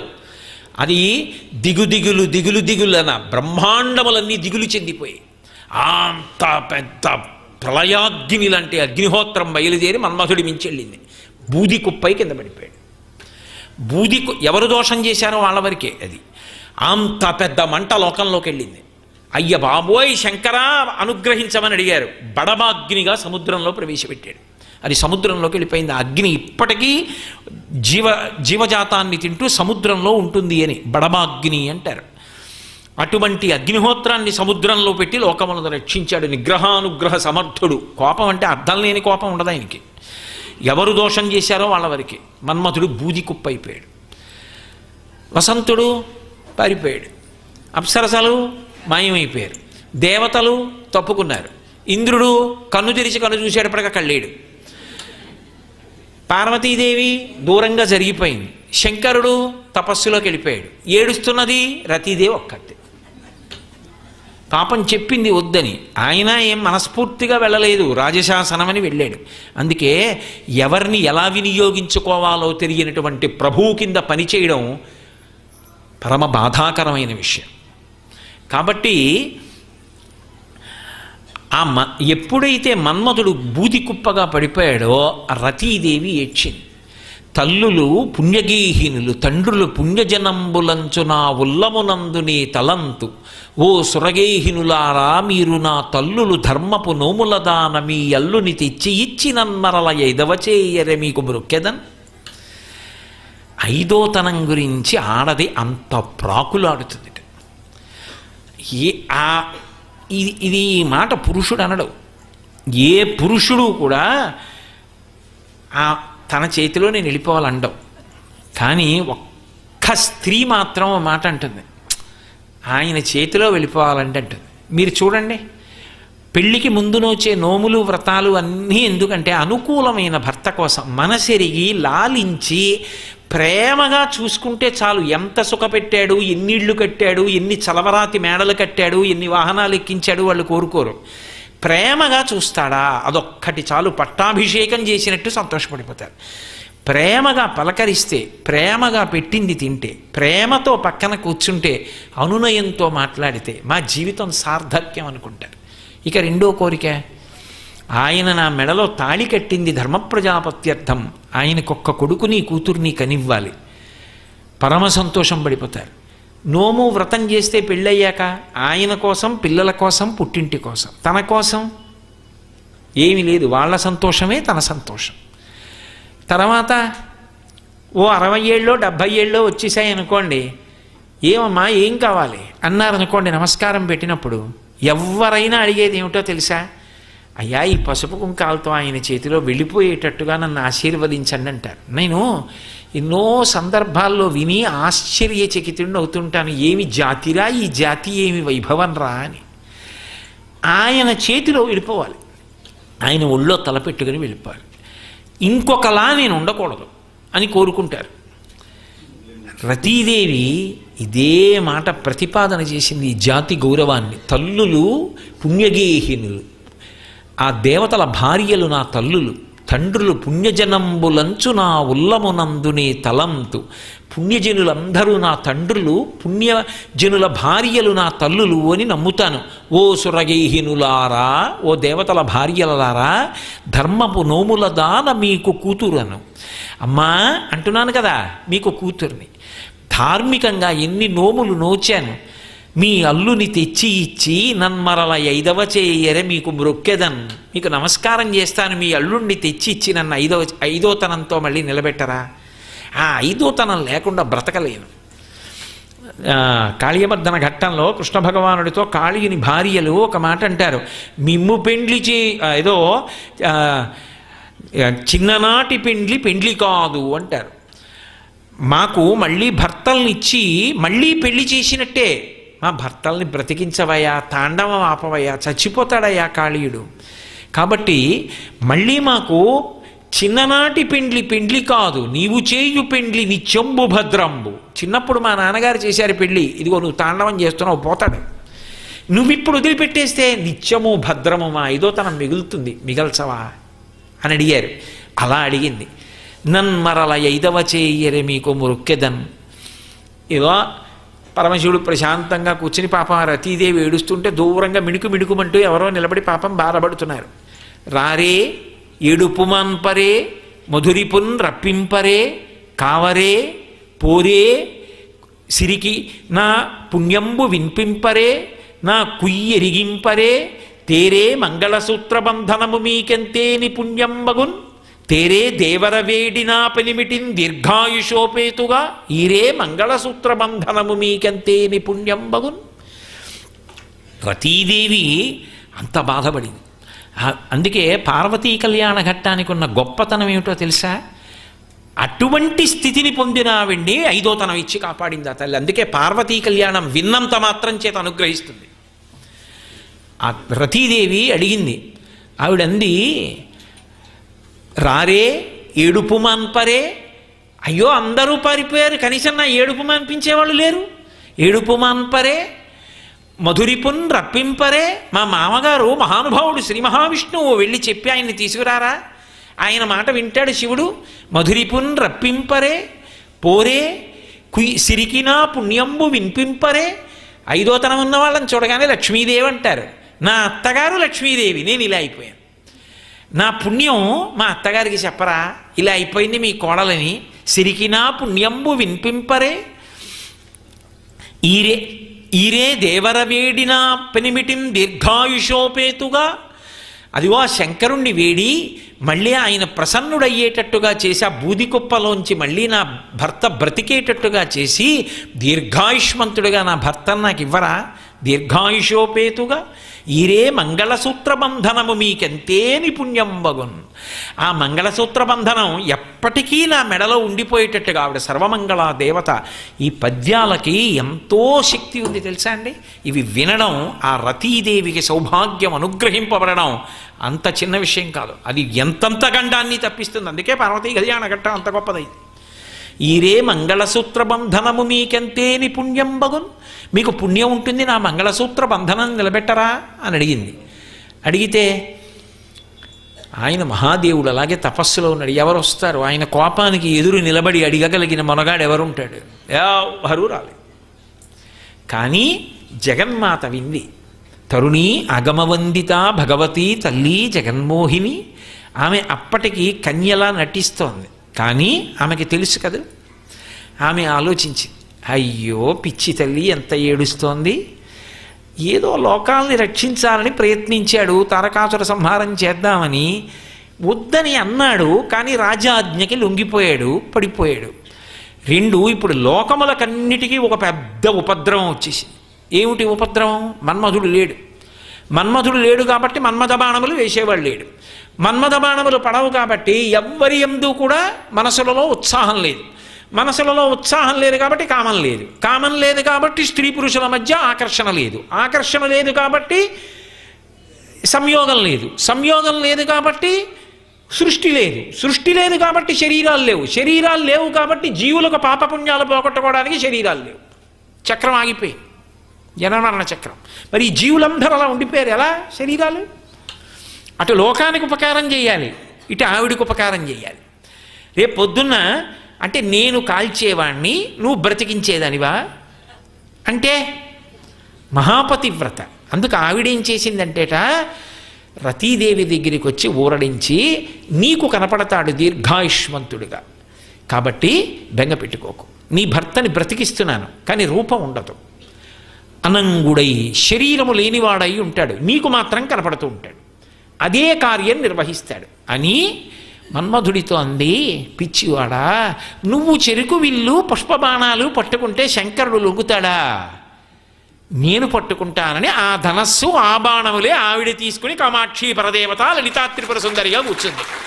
అప్పుడు ఆయన్ని తీసుకొచ్చి పక్కన కూర్చోబెట్టుకుని లోకములకు తల్లిదండ్రులుగా కూర్చున్నారు. ఇప్పుడు మన్మధుడు కంటికి కనపడకుండా బాణములు వేసి మళ్ళీ లోకంలో సృష్టి జరగడానికి కారణమయ్యాడు. ఇంత ఎలా అనుగ్రహించిందిట? ఇలా అని కాదు, అలా కూర్చున్నది అలా వెళ్ళిపోతున్నట్టుగా వెళ్ళిపోతూ రతీదేవి ఏడుపు విని ఇలా చూసిందిట. అంతే, ఇదంతా జరిగిపోయింది. శంకరాచార్యులు వారు సౌందర్యలహరిలో చెప్తూ ధను పౌష్పం మౌర్వీ మధుకరమయీ పంచవిశిఖ వసంతు సామంతో మలయమరుదాయోధనరద తథాప్యేక సర్వం హిమగిరిసుతే కమపి కృపాం అపాంగత్తే లబ్ధ్వా జగదమనంగో విజయతే అన్నారు. ధను పౌష్పం, ఆ మన్మధుడి యొక్క విల్లు చూస్తే పువ్వులతో ఉంటుంది. అదేంటండి ఇందాక చెరుకు విల్లు అన్నారు కదా అంటే పువ్వుల యొక్క విల్లు కూడా పట్టుకుంటాడు అని అమరకోశంలో ఉంది, పుష్పధన్వి అని. కాబట్టి ధన పౌష్పం, పువ్వులతో చేసినటువంటి ధనస్సు. మధుకరమయీ, వెనకాతల వింటినారేమో తుమ్మెదలతో చేయబడి ఉంటుంది. ఎక్కడైనా ముందు పువ్వులు ఇలా ఉంటే వెనక తుమ్మెదలన్నీ ఫాల్ ఇన్ లైన్ అంటే ఇలా తీగల నించుంటాయా? ఎలా నించుంటాయి? ఓ వేళ నించున్నాయి అనుకోండి, బాణం పెట్టి లాగాలంటే వింటినారి వెనక్కి వెళ్ళాలా? రెండు తుమ్మెదల మధ్యలోంచి బాణం వెనక్కి వస్తుంది కానీ అవి సాగుతాయా? స్థితిస్థాపక శక్తి ఏది? ఎలాస్టిసిటీ ఏది? కాబట్టి ఆ ధనస్సు ఎందుకైనా పనికొస్తుందా? పోనీ బాణాలు గొప్పవండి, ఏదో రౌద్రాస్త్రం, ఆగ్నేయాస్త్రం, బ్రహ్మాస్త్రం, వారుణాస్త్రం ఇటువంటివి వేస్తాడా అందామంటే పంచవిశిఖ 5 పుష్పబాణాలు వేస్తాడు. ఆ పువ్వులవి అవి వచ్చి తగులుతాయి, ఎరుగుపోవచ్చు, సంతోషంగా ఉంటుంది. ఎందుకవి ఏం చేస్తాడు లోకంలో? అన్నీ బలహీనతలే. పంచవిశిఖ వసంతు సామంతో, పోని స్నేహితుడు చాలా బలవంతుడండి, అందుకని భయం. ఆయన స్నేహితుడు కాబట్టి ఆయన జోలికి వెళ్ళరందామా? వసంతుడు స్నేహితుడు. వసంతుడు ఎప్పుడు ఉంటాడు? చైత్రము వైశాఖము, ఇంకా తర్వాత కనబడ్డ మళ్ళీ అంత గొప్ప స్నేహితుడు. ఎప్పుడూ కళ్ళల్లో పెట్టుకు చూసుకుంటూ ఉంటే స్నేహితుడు ధైర్యం, కానీ ఎప్పుడోసారి కనపడేవాడు ఇక మళ్ళీ కనపడనేవాడు మనం నమ్ముకునే ఉంటాం. కాబట్టి వసంతుస్సామంతో మలయమరుదాయోధనరథ, మలయ పర్వతం మించి వచ్చేటటువంటి చందనపు గాలి మన్మధుడికి రథం. ఒక్కొక్కసారి చూడండి, ఏదో ఇంట్లో కూర్చుంటాం, మంచి పాట ఎక్కడి నుంచో వినపడుతూ ఉంటుంది. మంచి పాట వినపడుతోందని ఇలా చెవిలు రిక్కించి వింటున్నారనుకోండి, జననీ శివకామిని అని వినపడింది. ఎన్నాళ్ళైందో ఈ పాట విని, చాలా బాగుంటుంది ఈ పాట అని ఇలా వింటున్నారు. జననీ శివకామిని వినపడుతుంది. ఆ తర్వాత గాలిటి వేస్తే అటు వెళ్ళిపోతుంది, ఇక వినపడదు. గాలిటో పోయింది అని మళ్ళీ ఊరుకుంటాం. మన్మధుడి రథం చందనపు గాలి, ఎదురుగుండా శత్రువు ఉన్నాడనుకోండి, ఆ గాలి ఇలా వెళదావు, అలా పోతుంది. అప్పుడు శత్రువు అక్కడ, రథం ఇక్కడ, ఏమిటి ఉపయోగం? అదో బలహీనత. మలయమరుదాయోధనరథ తథాప్యేక సర్వం హిమగిరిసుతే కామపి కృపాం. ఇన్ని బలహీనతలున్నా అమ్మా మేము మోక్షాన్ని పొందుతాం, భగవద్దర్శనం పొందుతామని చెప్పి అన్నీ విడిచిపెట్టేసి హిమాలయాలకు వెళ్ళి తపస్సు చేసుకుంటూ ముక్కు మూసుకొని కూర్చుంటున్నటువంటి వాళ్ళ మీద కూడా బాణం వేసినంత మాత్రం చేత అన్నీ విడిచిపెట్టి వాళ్ళు వశపడిపోయేటట్టుగా చేయగలిగినంత శక్తిని మన్మధుడు పొందాడంటే, అమ్మా ఇన్ని బలహీనతలున్నవాడు, పైగా అన్నిటినీ మించి పెద్ద బలహీనత శరీరం లేదు, అనంగో. ఇంత శక్తి ఎక్కడి నుంచి వచ్చిందో తెలుసా అమ్మా? లోకాలన్నిటినీ గెలుస్తున్నాడంటే అపాంగత్తే లబ్ధ్వా. ఒక్కసారి నువ్వు ఇలా చూసావు ప్రేమతో, ఇలా చూసేటప్పటికి అంత శక్తి వచ్చేసింది. అమ్మా ఏమి నీ చూపు గొప్పతనం. జగదిదమనంగో విజయతే. ఆ తల్లి మన్మధుడ వంక అలా చూడ్డంలో మళ్ళీ ధర్మచక్రం తిరిగింది, మళ్ళీ సృష్టి జరిగింది. మన్మధుడికి శరీరం వచ్చింది, రతీదేవి భర్తని పొందింది, ఐదో తనం నిలబడింది, పరమ సంతోషాన్ని పొందింది. అందుకే పార్వతీ కళ్యాణ ఘట్టంలో ఇది విన్నంత మాత్రం చేత అమ్మవారి అనుగ్రహ ప్రసరణం నిలబడుతోంది. కాబట్టి అందరికీ కూడా రక్ష అని చెప్తారు. అందుకు పార్వతీ కళ్యాణ ఘట్టం చెవులు రిక్కించుకుని అంత జాగ్రత్తగా వింటుంటారు. అన్ని పవిత్ర ఘట్టాలు నడుస్తాయి కాబట్టి. తర్వాత శంకరుడు అనుగ్రహించాడు. ఒకానొకనాడు శ్రీకృష్ణ భగవానుడుగా మీ తండ్రి పరిపూర్ణావతార స్వీకారం చేసినప్పుడు లక్ష్మీదేవి అనగా ఆదిలక్ష్మి అయిన రుక్మిణితోడ క్రీడ సల్పుచున్న కృష్ణచూచి పట్టణంబులోని ప్రజలుల్లసిల్లిరి ప్రీతులగుచు ముక్త భీతులగుచు. ఆ రుక్మిణీ కళ్యాణం జరిగిపోయిన తర్వాత ప్రద్యుమ్నుడు అనే పేరుతో నువ్వు పుడతావు. శంబరాసురుడనే రాక్షసుడు అపహరించి తీసుకెళ్లి సముద్రంలో పడేస్తాడు. తర్వాత తిరిగి వస్తావు. వచ్చిన తరువాత నువ్వు శరీరాన్ని ప్రద్యుమ్నుడిగా పొందుతావు. అప్పటి వరకు నీకు శరీరం ఉండదు తప్ప తర్వాత శరీరం వస్తుంది అని శంకరుడు కూడా అనుగ్రహించాడు. దాని చేత రతీదేవి యొక్క సౌభాగ్యం నిలబడింది. ఇప్పుడు ధర్మచక్రం తిరిగింది, మళ్ళీ జీవులకు శరీరములు దొరికాయి. ఎందుకని మన్మధుని యొక్క బాణములు పడుతున్నాయి కాబట్టి ఉభయుల యందు కూడా స్త్రీ పురుషుల యందు కామము కలిగి సంతోషం కలిగి దాని వలన శరీరములు పుడుతున్నాయి. శరీరములు పొంది జీవులందరూ పాపపుణ్యములను పోగొట్టుకునే అదృష్టం కలుగుతోంది. మళ్ళీ కొత్తగా పుణ్యం చేసుకోవచ్చు, చిత్తశుద్ధి పొందొచ్చు, జ్ఞానం పొందొచ్చు, మోక్షం పొందొచ్చు. అవకాశం సుగమమైంది. ఇది సరే. అంతన్కొండలరాజు నెమ్మనములో నా వర్తనాలించి వే సంతాపమున చింతనుంది ఆ మహేశ్వరునిగాంచక విషణ్ణవదనయ్యున్న తన కుమార్తెను తోడ్కొనిపోయే గిరికిన్. ఆయనేమో విన్నాడు. అంతన్కొండలరాజు నెమ్మనములో నా వర్తనాలించి వే సంతాపంబున చిన్నవోయి చని సర్వేశ్వరుంగానక అత్యంతాందోళ విచారయైన తనయం తావేగ గొంపోయే తత్కన్యారత్నము తండ్రి తోడ్కొని చనంగానేగ సీతాద్రికిన్.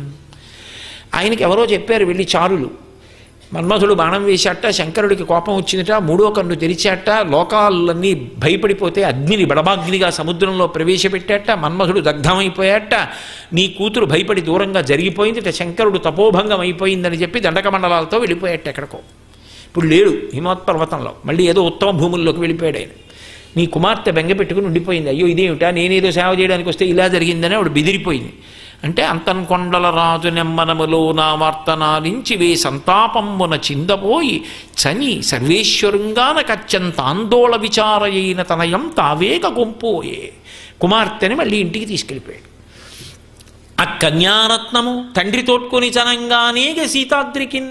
తండ్రి వచ్చి అమ్మ వచ్చేసి ఇంటికి ఏమిటమ్మా ఇలా అయింది, నేనేదో నువ్వు సేవ చేస్తావు, ఆయన అనుగ్రహం పొందుతావు అనుకున్నాను, వచ్చేసి అని కూతుర్ని తీసుకెళ్ళిపోయాడు. ఏమీ తెలియని దానిలో వెళ్ళిపోయింది. దేవి క్రీడిస్తూ శంకరుడు వెళ్ళిపోయాడు, పార్వతీదేవి వెళ్ళిపోయాడు, తారకాసురుడు విజృంభించిపోయాడు, దేవతలు ఏడుస్తున్నాడు. మళ్ళీ సమస్య అక్కడే ఉంది. ఎలా? ఎవరు తాళం తీసేవాళ్ళు? ఇక ఎవరికి ధైర్యం ఆ విషయంలో జోక్యం చేసుకోవడానికి? ఇంకెవరైనా జోక్యం చేసుకుంటారా? అసలు నిజంగా దీనికి కుమార సంభవం కానీ లేకపోతే బాలకాండలో షణ్ముఖోత్పత్తి కానీ కలిపితే అయ్యే పనే. ఎంత అద్భుతంగా వర్ణించారో వాల్మీకి మహర్షి. సరే, మరి మళ్ళీ లోకాలను అనుగ్రహించాలి, ఎవరు పూనుకోవాలి? శంకరుడే పూనుకోవాలి. అందుకే ఆయన ఏం చేశాడంటే సోది చెప్పేటటువంటి స్త్రీగా మారిపోయి మళ్ళీ ఏ కారణం చేత ఇద్దరూ కలవవచ్చో, ఏ కారణం చేత కుమారుడు కలుగుతాడో, ఏ కారణం చేత తారకాసుర సంహారం అవుతుందో, లోకములు అనుగ్రహింపబడతాయో, లోకములకు శాంతి కలుగుతుందో ఆ దారి ఆయన చెప్పాలి. కానీ ఇప్పుడు మళ్ళీ శంకరుడుగా వచ్చి చెప్తే బాగుంటుందా? ఆ పిల్ల పరిచర్య చేస్తుంటే ఈ పిల్ల కోసమే వచ్చానంటే ఏం మర్యాదగా ఉంటుంది? అందుకని సోది చెప్పేవాళ్లే వచ్చాడు.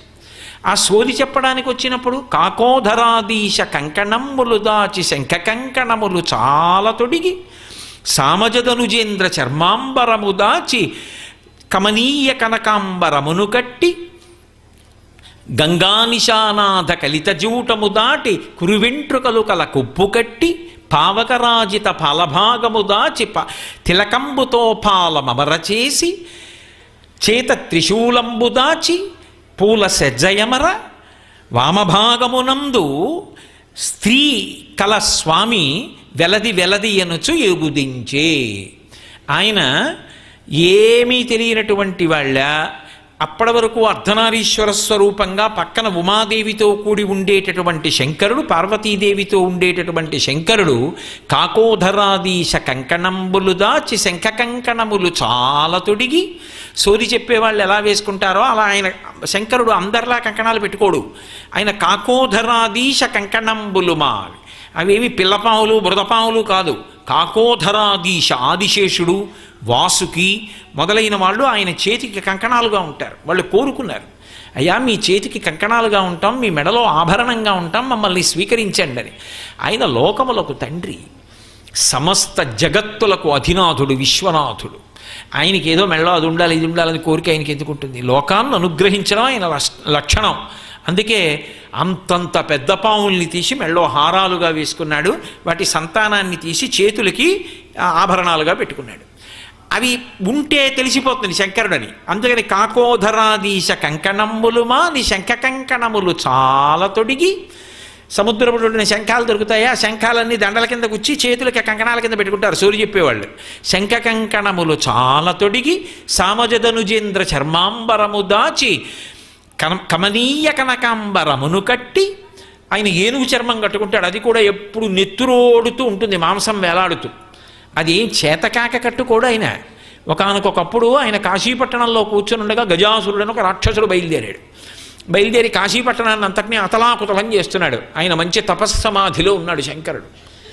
ఏమిట్రా వీడి దిక్కుమాలరి, వీడు పైగా కాశీపట్టణాన్ని పాడు చేస్తున్నాడు ఏమిట్రా అని ఆయనకి కోపం వచ్చింది. కాశీ యొక్కతే, గంగ యొక్కతే, కాశీ యొక్కతే మరియు దక్షిణ కాశీ యొక్కతే, అవి ఆయన యొక్క భార్యలతో సమానం. కాశీపట్టణం అంటే ఆయనకు అంత ప్రీతి. అందుకని ఆయన ఏం చేశాడంటే, ఎవడరా ఇలా అల్లరి చేస్తున్నాడని చెప్పి, వీడితో పెద్ద యుద్ధం ఏమిటని చెప్పి ఆ ఏనుగు రూపంలో వచ్చి అల్లరి చేస్తున్నాడు. ఆ త్రిశూలం పక్కనుంది, దాన్ని తీసి పోటు పొడిచాడు. పొడిచి ఇలా పైకెత్తి పక్కన పెట్టుకుని జపం చేసుకుంటుంటే త్రిశూలం మీద ఉన్నాడు వాడు. నెత్తురంతా కారిపోయింది. ఇక ప్రాణోత్క్రమణ స్థితి వచ్చింది. ఆ త్రిశూలం నుంచి విడిపించుకోలేక ప్రాణం పోయే ముందు శంకరుణ్ణి స్తోత్రం చేస్తానని సామగానం చేశాడు. సామవేద మంత్రాలతో స్తోత్రం చేశాడు. బుద్ధి తెచ్చుకుంటే చాలు పరవశించిపోతాడు ఆయన. వెంటనే తల పైకెత్తి చూసి, అబ్బాయి ఎంత గొప్ప గానం చేశావురా అన్నాడు. ఆయన అన్నాడు, నాకొక్క వరం ఇవ్వండి స్వామి అని. ఏం కావాలన్నాడు. నా పేరు మీద లింగస్వరూపాన్ని పొందండి, కృత్తివాసేశ్వరుడు అన్న పేరుతో ఈ కాశీపట్టణంలో నా శరీరం లింగస్వరూపాన్ని పొందాలి. నేను శరీరం వదిలేసిన తర్వాత త్రిశూలం నుంచి విడిపించి తోలు ఒలిచేసి ఆ నెత్తుటితో మీరు కట్టుకోవాలి. కానీ ఇది చివికిపోకూడదు, దుర్గంధం రాకూడదు, బహుపరిమళంతో ఎప్పుడూ అలాగే ఉండాలి. మీరు కరిచర్మాంబరధారి అని పేరు పొందాలి. నా తోలు మీకు బట్ట కావాలి, నా శరీరం లింగం కావాలి, దానికి మీరు అధిష్టానం కావాలి, కాశీలో నేను ఉండాలి అని అడిగాడు. స్వస్తి, తప్పకుండా శుభం భూయాత్ అందుకే ఇప్పటికీ కృత్తివాసేశ్వరలింగం అని మీరు ఆ శివాలయంలోకి వెడితే ఏనుగు పడుకున్నట్టుగా ఉంటుంది శివలింగం. ఓ పక్క నుంచి చూస్తే అచ్చు ఏనుగు పడుకుందేమో అనుకుంటారు, అలా ఉంటుంది. ఆ ఏనుగు తోలు తాను కట్టుకుంటాడు. తాత్వికంగా అయితే ఏంటంటే ఏనుగు తోలు కట్టుకోవడం అంటే మాయని అణిచిపెట్టగలిగిన వాడు అని దాని అర్థం. ఆ ఏనుగు తోలు కట్టుకుంటాడు కాబట్టి మళ్ళీ వెనక్కి రండి. ఆ సోది చెప్పేటప్పుడు మరి ఏనుగు తోలు కట్టుకుంటే పట్టుకోరు, పరమశివుడని తెలిసిపోదు. అందుకని సామజదనుజేంద్ర చర్మాంబరము దాచి కమనీయ కనకాంబరమును కట్టి ఎర్రటి చీరోటి కట్టుకున్నాడు. సోది చెప్పేవాళ్ళు ఎప్పుడైనా మధ్యాహ్నం వచ్చారనుకోండి, చూడగానే ఎర్రటి బట్ట, వాళ్ళతో ఎక్కువ వాదించకుండా ఏదో ఒకటి ఇచ్చి పంపించేద్దాం అనిపిస్తుంది, అలా ఉంటుంది. అంతేగాని వాళ్ళు ఏదో తేలిక రంగు చీరలు అలా కట్టుకోరు. కమనీయ కనకాంబరమును కట్టి ఎర్రటి బట్ట కట్టుకున్నాడు. గంగానిశానాథ జటాజూటము దాచి కురువెంట్రుకలు గల కొప్పు కట్టి తదియనాటి చంద్రరేఖతో ఉండేటటువంటి ఆ గంగతో తడిసినటువంటి కొప్పు తీసేసి ఏదో సామాన్యంగా సోది చెప్పేవాళ్ళు వేసుకునేటటువంటి అడ్డకొప్పు అంటారు, ఇలా పక్కకి వేసుకుంటారే కొప్పు, అలాంటి కొప్పు ఒకటి కట్టుకున్నాడు. కట్టుకుని అది ఎలా ఉంది అంటే కురువెంట్రుకలు కల కప్పు కట్టి, అదేదో అందంగా కబరీబంధం అంటే వెనక్కి వేసుకుని పువ్వులు ముడుస్తారు, అలా కాకుండా ఇలా పక్కకి ఏదో ఇలా ముడేసి ఇలా దోపేసుకుని దానికి ఓ 2 సూదులు గుచ్చేసుకుని దానికి ఏదో పెద్ద పెద్ద బంతి పువ్వు లాంటివి పెట్టుకుంటే ఆ కొప్పు చూడడానికి సోది వాళ్ళ కొప్పు అంటారు. అలాంటి కొప్పు ఒకటి వేసుకున్నాడు. కమనీయ కనకాంబరమును కట్టి గంగానిశానాథ కలిత జూటము దాచి కురువెంట్రుకలు కల కొప్పు గట్టి, పోనీ అక్కడతో ఊరుకున్నాడా, పావకరాజిత పాలభాగము దాచి తిలకంబుతో పాలమరజేసి, 3వ కన్ను తెలిసిపోతుంది కదా, అందుకని 3వ కన్ను తెలియకుండా తీసేసి సోది చెప్పేవాళ్ళు పెద్ద బొట్టెట్టుకుంటారు, ఇంత పెద్ద కుంకం బొట్టోటి పెట్టుకున్నాడు. పెట్టుకుని అచ్చు సోది చెప్పేవాళ్ళు ఎలా ఉంటారో అలా తయారయ్యాడు. చేత త్రిశూలహస్తంబు, ఒంటికి ఎప్పుడు విభూతి అలదుకొని ఉంటాడు కదూ, అందుకని చెప్పి ఆ విభూతి అంతటినీ కూడా శరీరం నుంచి తీసేసి పసుపు రాసి ఆ విభూతి స్థానంలో ఒళ్ళంతా పసుపు రాసేసుకుని ఎర్రటి బట్ట కట్టుకుని ఇంత పెద్ద బొట్టు ఎట్టుకుని ఆ వీణ ఒకటి చేతిలో పట్టుకుని తంబూరా వస్తుంటే ఎలా ఉంటాడో మీరే ఆలోచించండి. అచ్చు సోరి చెప్పేదానిలా చేతి నిండా శంఖ కంకణాలు ఇవన్నీ పెట్టుకున్నాడు. పెట్టుకుని చేత త్రిశూలహస్తంబు దాచి పూల సజ్జయమర, ఆ త్రిశూలం తీసేసి ఆ చేతిలో దానికి బదులుగా ఓ పెద్ద పూల బొట్టు ఒకటి పట్టుకున్నాడు. త్రిశూల హస్తంబు దాచి చేత పూల సజ్జయమర వెలది మేనగల్గు వీరుడు సోది సోది అనుచు నెగుదించే, లేదా వెలదీయగుచు అచటికి ఎగుదించే. అర్ధనారీశ్వర స్వరూపంగా శరీరంలో ఎడం వైపు స్త్రీ ఉండేటటువంటి శంకరుడు ఆ భాగాన్ని కూడా స్త్రీ శరీరంగా మార్చేసి ఆయన ఏమీ తెలియని వాళ్ళే సోది చెప్తానమ్మా అంటూ ఆ తంబూరా మోగించుకుంటూ ఓ 2 తీగలతో ఉంటుంది, అది ఆ చిన్న గుమ్మడికాయతోటి అది మోగించుకుంటూ వస్తున్నాడు. చూసింది మేనకాదేవి, అయ్యో ఏమిటో ఈ పిల్లని పంపించాం ఆ శంకరుడి దగ్గరికి, ఆ మన్మధుడేమో బాణం వేశాడు, ఆయనకి కోపం వచ్చింది, 3వ కన్ను తెరిచాడు, పెద్ద అగ్నిహోత్రం వచ్చింది, పిల్ల బెదిరిపోయింది, ఇంటికి తీసుకొచ్చేసాం. పాపం అనుకుంటోంది, ఆవిడికి భయం ఏమిటి, భయాలు పోగొట్టగలిగిన తల్లి ఆవిడే. అందుకని పాపం పిల్లకి అసలు ఏమిటో దీని భవిష్యత్తు ఎలా ఉంటుందో ఏమిటో చాలా బెంగగా ఉంది, 10 మంది ఏమని చెప్పుకుంటారో ఏమిటోను. అందుకని చెప్పి ఓసారి సోది చెప్పిస్తే అసలు తెలుస్తుందని చెప్పి ఆ సోది చెప్పే అమ్మిని తీసుకొచ్చి కూర్చోబెట్టి సోది చెప్పించి, ఆయన సోది చెప్పే స్త్రీ రూపంలో వచ్చి ఆమె యొక్క భవిష్యత్తు చెప్పాడు. కువలయలోచన కొన్ని దినంబులు కొండరలాజింట నుండగలవు ఉండి వనంబునకు నువితతో నీగియు శివునకై తపమర్ధి చెయ్యగలవు, తపమర్ధి చేసిన తలలాక్షి నినుగూర్చి మీనాంక వైరియు మెచ్చగలడు, మెచ్చి సంభావించి మీ తండ్రి ఇంటను వేడుక నిను పెండ్లి ఆడగలడు, పెండ్లి ఆడి అర్ధాంగలక్ష్మివై సకల భువన రాజ్య సంపదలను పొంది మోములారుగల సుతునికి తల్లివై మొదమున నుండగలవు ఓ ధవళ నేత్ర అన్నాడు. ఓ పిల్ల, నువ్వు కువలయలోచన కొన్ని దినంబులు కొండల రాజింట నుండగలవు, నువ్వు కొన్నాళ్ళు మీ నాన్నగారింట్లో ఉంటావు ఈ హిమవంతుని యొక్క అంతఃపురంలో, కొంతకాలం అయిపోయిన తర్వాత చిలికెత్తెలతో కలిసి మళ్ళీ అరణ్యానికి ఎడతావు, వెళ్ళి అరణ్యంలో పరమశివుడి గురించి తపస్సు చేస్తావు. ఈసారి నువ్వు చేసిన తపస్సుకి మీనాంకవైరియు మెచ్చగలడు. మీనాంకవైరి అంటే మన్మధునికి శత్రువు. మళ్ళీ వెనక కథని గుర్తు చేస్తున్నాడు. అలా బాహ్య సౌందర్యాలకి మన్మథ బాణాలకి లొంగిపోయేవాడు కాదమ్మా. తపస్సు చేసి అంతఃసౌందర్యంతో అపర్ణవై ఆకులు కూడా తినకుండా ఎండిపోతే ఆ సౌందర్యానికి మెచ్చుకుంటాడు. కాబట్టి కువలయలోచన కొన్ని దినంబులు కొండల రాజింట నుండగలవు ఉండి ఉవిదతో కూడి వనంబునకేగి శివునకై తపమర్ధి చెయ్యగలవు. తపమర్ధి చేసిన తరళాక్షిని గూర్చి మీనాంక వైరియు మెచ్చగలడు. మెచ్చి సంభావించి మీ తండ్రి ఇంటను వేడుక నిను పెండ్లి అడగలడు. ఈ అవతారంలోనమ్మా దక్ష ప్రజాపతి కూతురులా కళ్యాణం కాదు, కన్యాదాత గారి ఇంటికి వచ్చి పెళ్లి చేసుకుంటాడు. కాబట్టి మీ ఇంటికి వస్తాడు, పర్వతరాజు ఇంటికి వచ్చి కళ్యాణం అవుతుంది. కళ్యాణం అయిన తర్వాత వేడుకని పెండ్లి ఆడగలడు. పెండ్లి ఆడి అర్ధాంగలక్ష్మివై ఎంత అనుకూల దాంపత్యం అవుతుందో తెలుసా? ఆయన శరీరంలో సగం నువ్వైపోతావు. అర్ధాంగలక్ష్మివై సకల భువన రాజ్య సంపదలు పొంది సకల భువన రాజ్య సంపదలకు అధినేత్రి అవుతావు. మోములారుగల సుతునకు తల్లివై 6 ముఖాలున్నవాడికి తల్లి అయి మోదముననుండగలవు ధవళనేత్ర.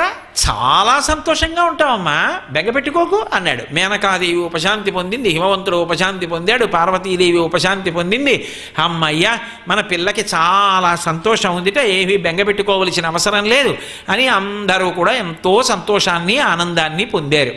పార్వతీదేవి ఎటు వచ్చి చెప్పాడుగా శంకరుడు, సోది చెప్పినటువంటి స్త్రీ రూపంలో ఆవిడ కూడా ఏమీ తెలియనట్టుంటుంది, వచ్చినవాడు శంకరుడని తెలియనట్టుంటుంది.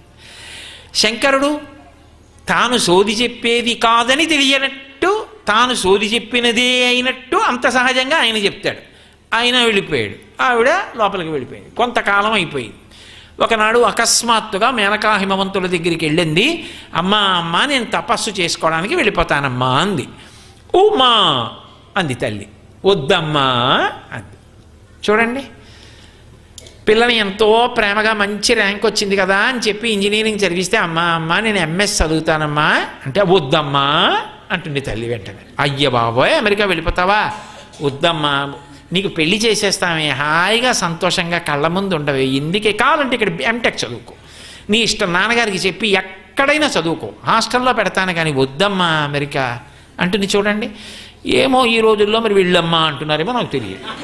కాబట్టి వద్దమ్మా అంటారని నేను అనుకుంటున్నాను మరి. కాబట్టి ఉమా, ఇంత సౌందర్య రాశివి, ఆడపిల్లవి, అరణ్యానికి వెళ్ళి తపస్సు చేస్తావా? ఉమా వద్దమ్మా అంది. ఉమా తపస్సు చెయ్యవద్దు అని మేనక చేత అనిపించి ఉంది కాబట్టి అది పేరయింది. ఉమా కాచాయని గౌరీ కాళీ హైమవతీశ్వరి శివా భవాని రుద్రాణి అని అమ్మవారి నామాలు కదా. కాబట్టి ఉమా అందుకొచ్చింది ఆ నామం. ఉమాదేవి ఎంతో గొప్ప పేరు అది, ఉమాదేవి అన్న పేరు. కాబట్టి ఆ తల్లి ఉమా అని పేరు పొంది హఠం చేసింది, లేదు నేను శంకరుడి గురించి తపస్సు చేయవలసిందే, తప్పకుండా తపస్సు చేయడానికి పెడతాను అని. సరే అంత హఠం చేస్తున్నావు, తప్పదు, వెళ్ళి అయితే శంకరుడి గురించి తపస్సు చెయ్యి అని. చిలికెత్తెళ్ళందరినీ తీసుకుంది, హిమవత్ పర్వత ప్రాంతంలో అరణ్య ప్రాంతానికి వెళ్ళింది. వెళ్ళి ఘోరమైనటువంటి తపస్సు మొదలుపెట్టింది. ఇక బాహ్య ప్రపంచంతో సంబంధం వదిలిపెట్టేసింది. ఇది పగలని ఇదిరేయని ఇది చలి ఇది ఎండ వాన ఇది అని సతిత మనమున తలచక పదపడి తపంబు జరిపే అనేక యుగంబుల్ అనేక వత్సరంబుల్. ఆ తల్లి ఇది పగలని లేదు, ఇది రేయని లేదు, ఇది చలియని లేదు, ఇది వానని లేదు, ఏ ఋతువు ఎలా ఎండగా ఉంది ఎలా వానగా ఉంది ఏమీ సంబంధం లేదు. ఇది పగలని ఇది రేయని ఇది చలి ఇది ఎండ వాన ఇది అని సతిత మనమున తలపక పదపడి కాలంబు జరిపే పరమతపంబున్. ఆమె మనసులో ఏమీ పట్టించుకోకుండా శరీరం ఎంత శోషించిపోతున్నా, అంత చలిగాలి కొట్టేస్తుంటే అందులో హిమాలయ పర్వత ప్రాంతం గట్టిగా ఇక్కడ చలిగాలి ఇస్తేనే పైన చాందిని లేకపోతే బెంగెట్టుకుంటాం. అలాంటిది హిమవత్ పర్వత ప్రాంతంలో కన్యకామణి తపస్సు అంటే మాటలండి. అటువంటిది వాన లెక్క చేయలేదంటే అసలు వాన పడుతోందనా మీకు తెలియలేదు. అంత అంతర్ముఖత్వాన్ని పొందింది శివుణ్ణి లోపల ధ్యానం చేస్తూ.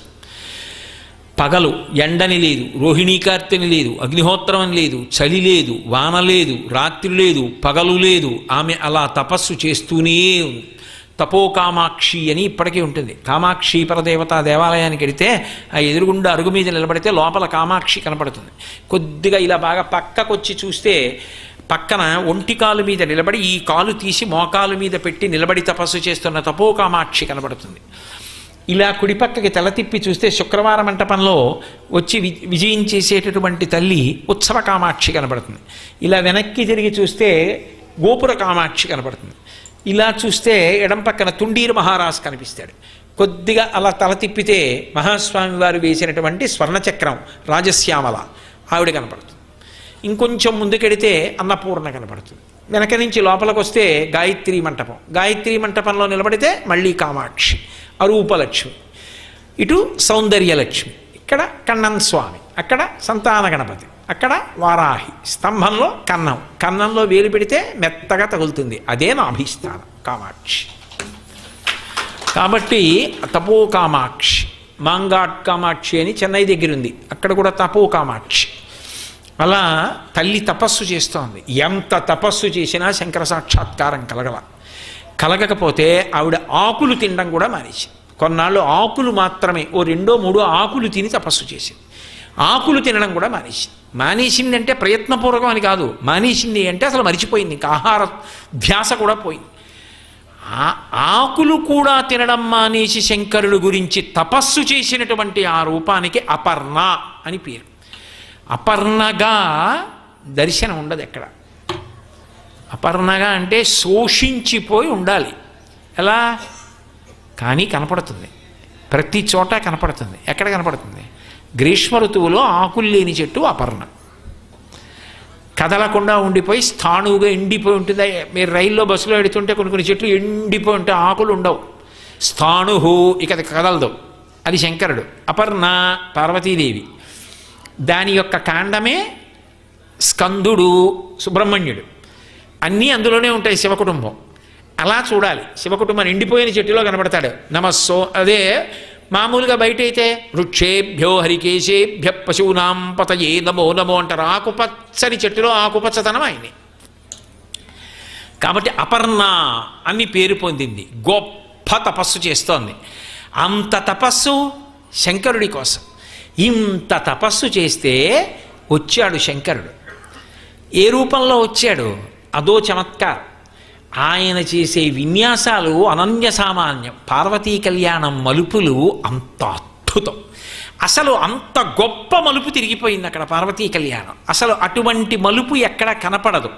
అసలు ఆ మలుపు ఎందుకు తిరిగింది, ఎలా వచ్చాడు, ఏం చెప్పాడు, ఈ విశేషాలు రేపు సాయంకాలం 6:30 మనం మళ్ళీ తిరిగి కలుసుకున్నప్పుడు ప్రారంభం చేస్తాను. పరమమంగళప్రదంగా తల్లి అపర్ణాదేవి అన్న పేరు పొంది తపస్సమాధిలో ఉంది. ఇంకా మనం ఎక్కువ మాట్లాడి ఆవిడ తపస్సు భంగం చేయకూడదు. రేపు సాక్షాత్కారం జరుగుతుంది, అప్పుడు మనం సంతోషంగా చేద్దాం. మంగళాశాసనపరై మదాచార్య పురోగమై సర్వైశ్చ పూర్వైరాచార్యై సత్కృతాయాస్తు మంగళం. మంగళం కోసలేంద్రాయ మహనీయ గుణాత్మనే చక్రవర్తి తనూజాయ సర్వభౌమాయ మంగళం. ఉమాకాంతాయ కాంతాయ కామితార్థప్రదాయిని శ్రీగిరీశాయ దేవాయ మలినాథాయ మంగళం. సర్వం శ్రీ ఉమామహేశ్వర పరబ్రహ్మార్పణమస్తు. స్వస్తి.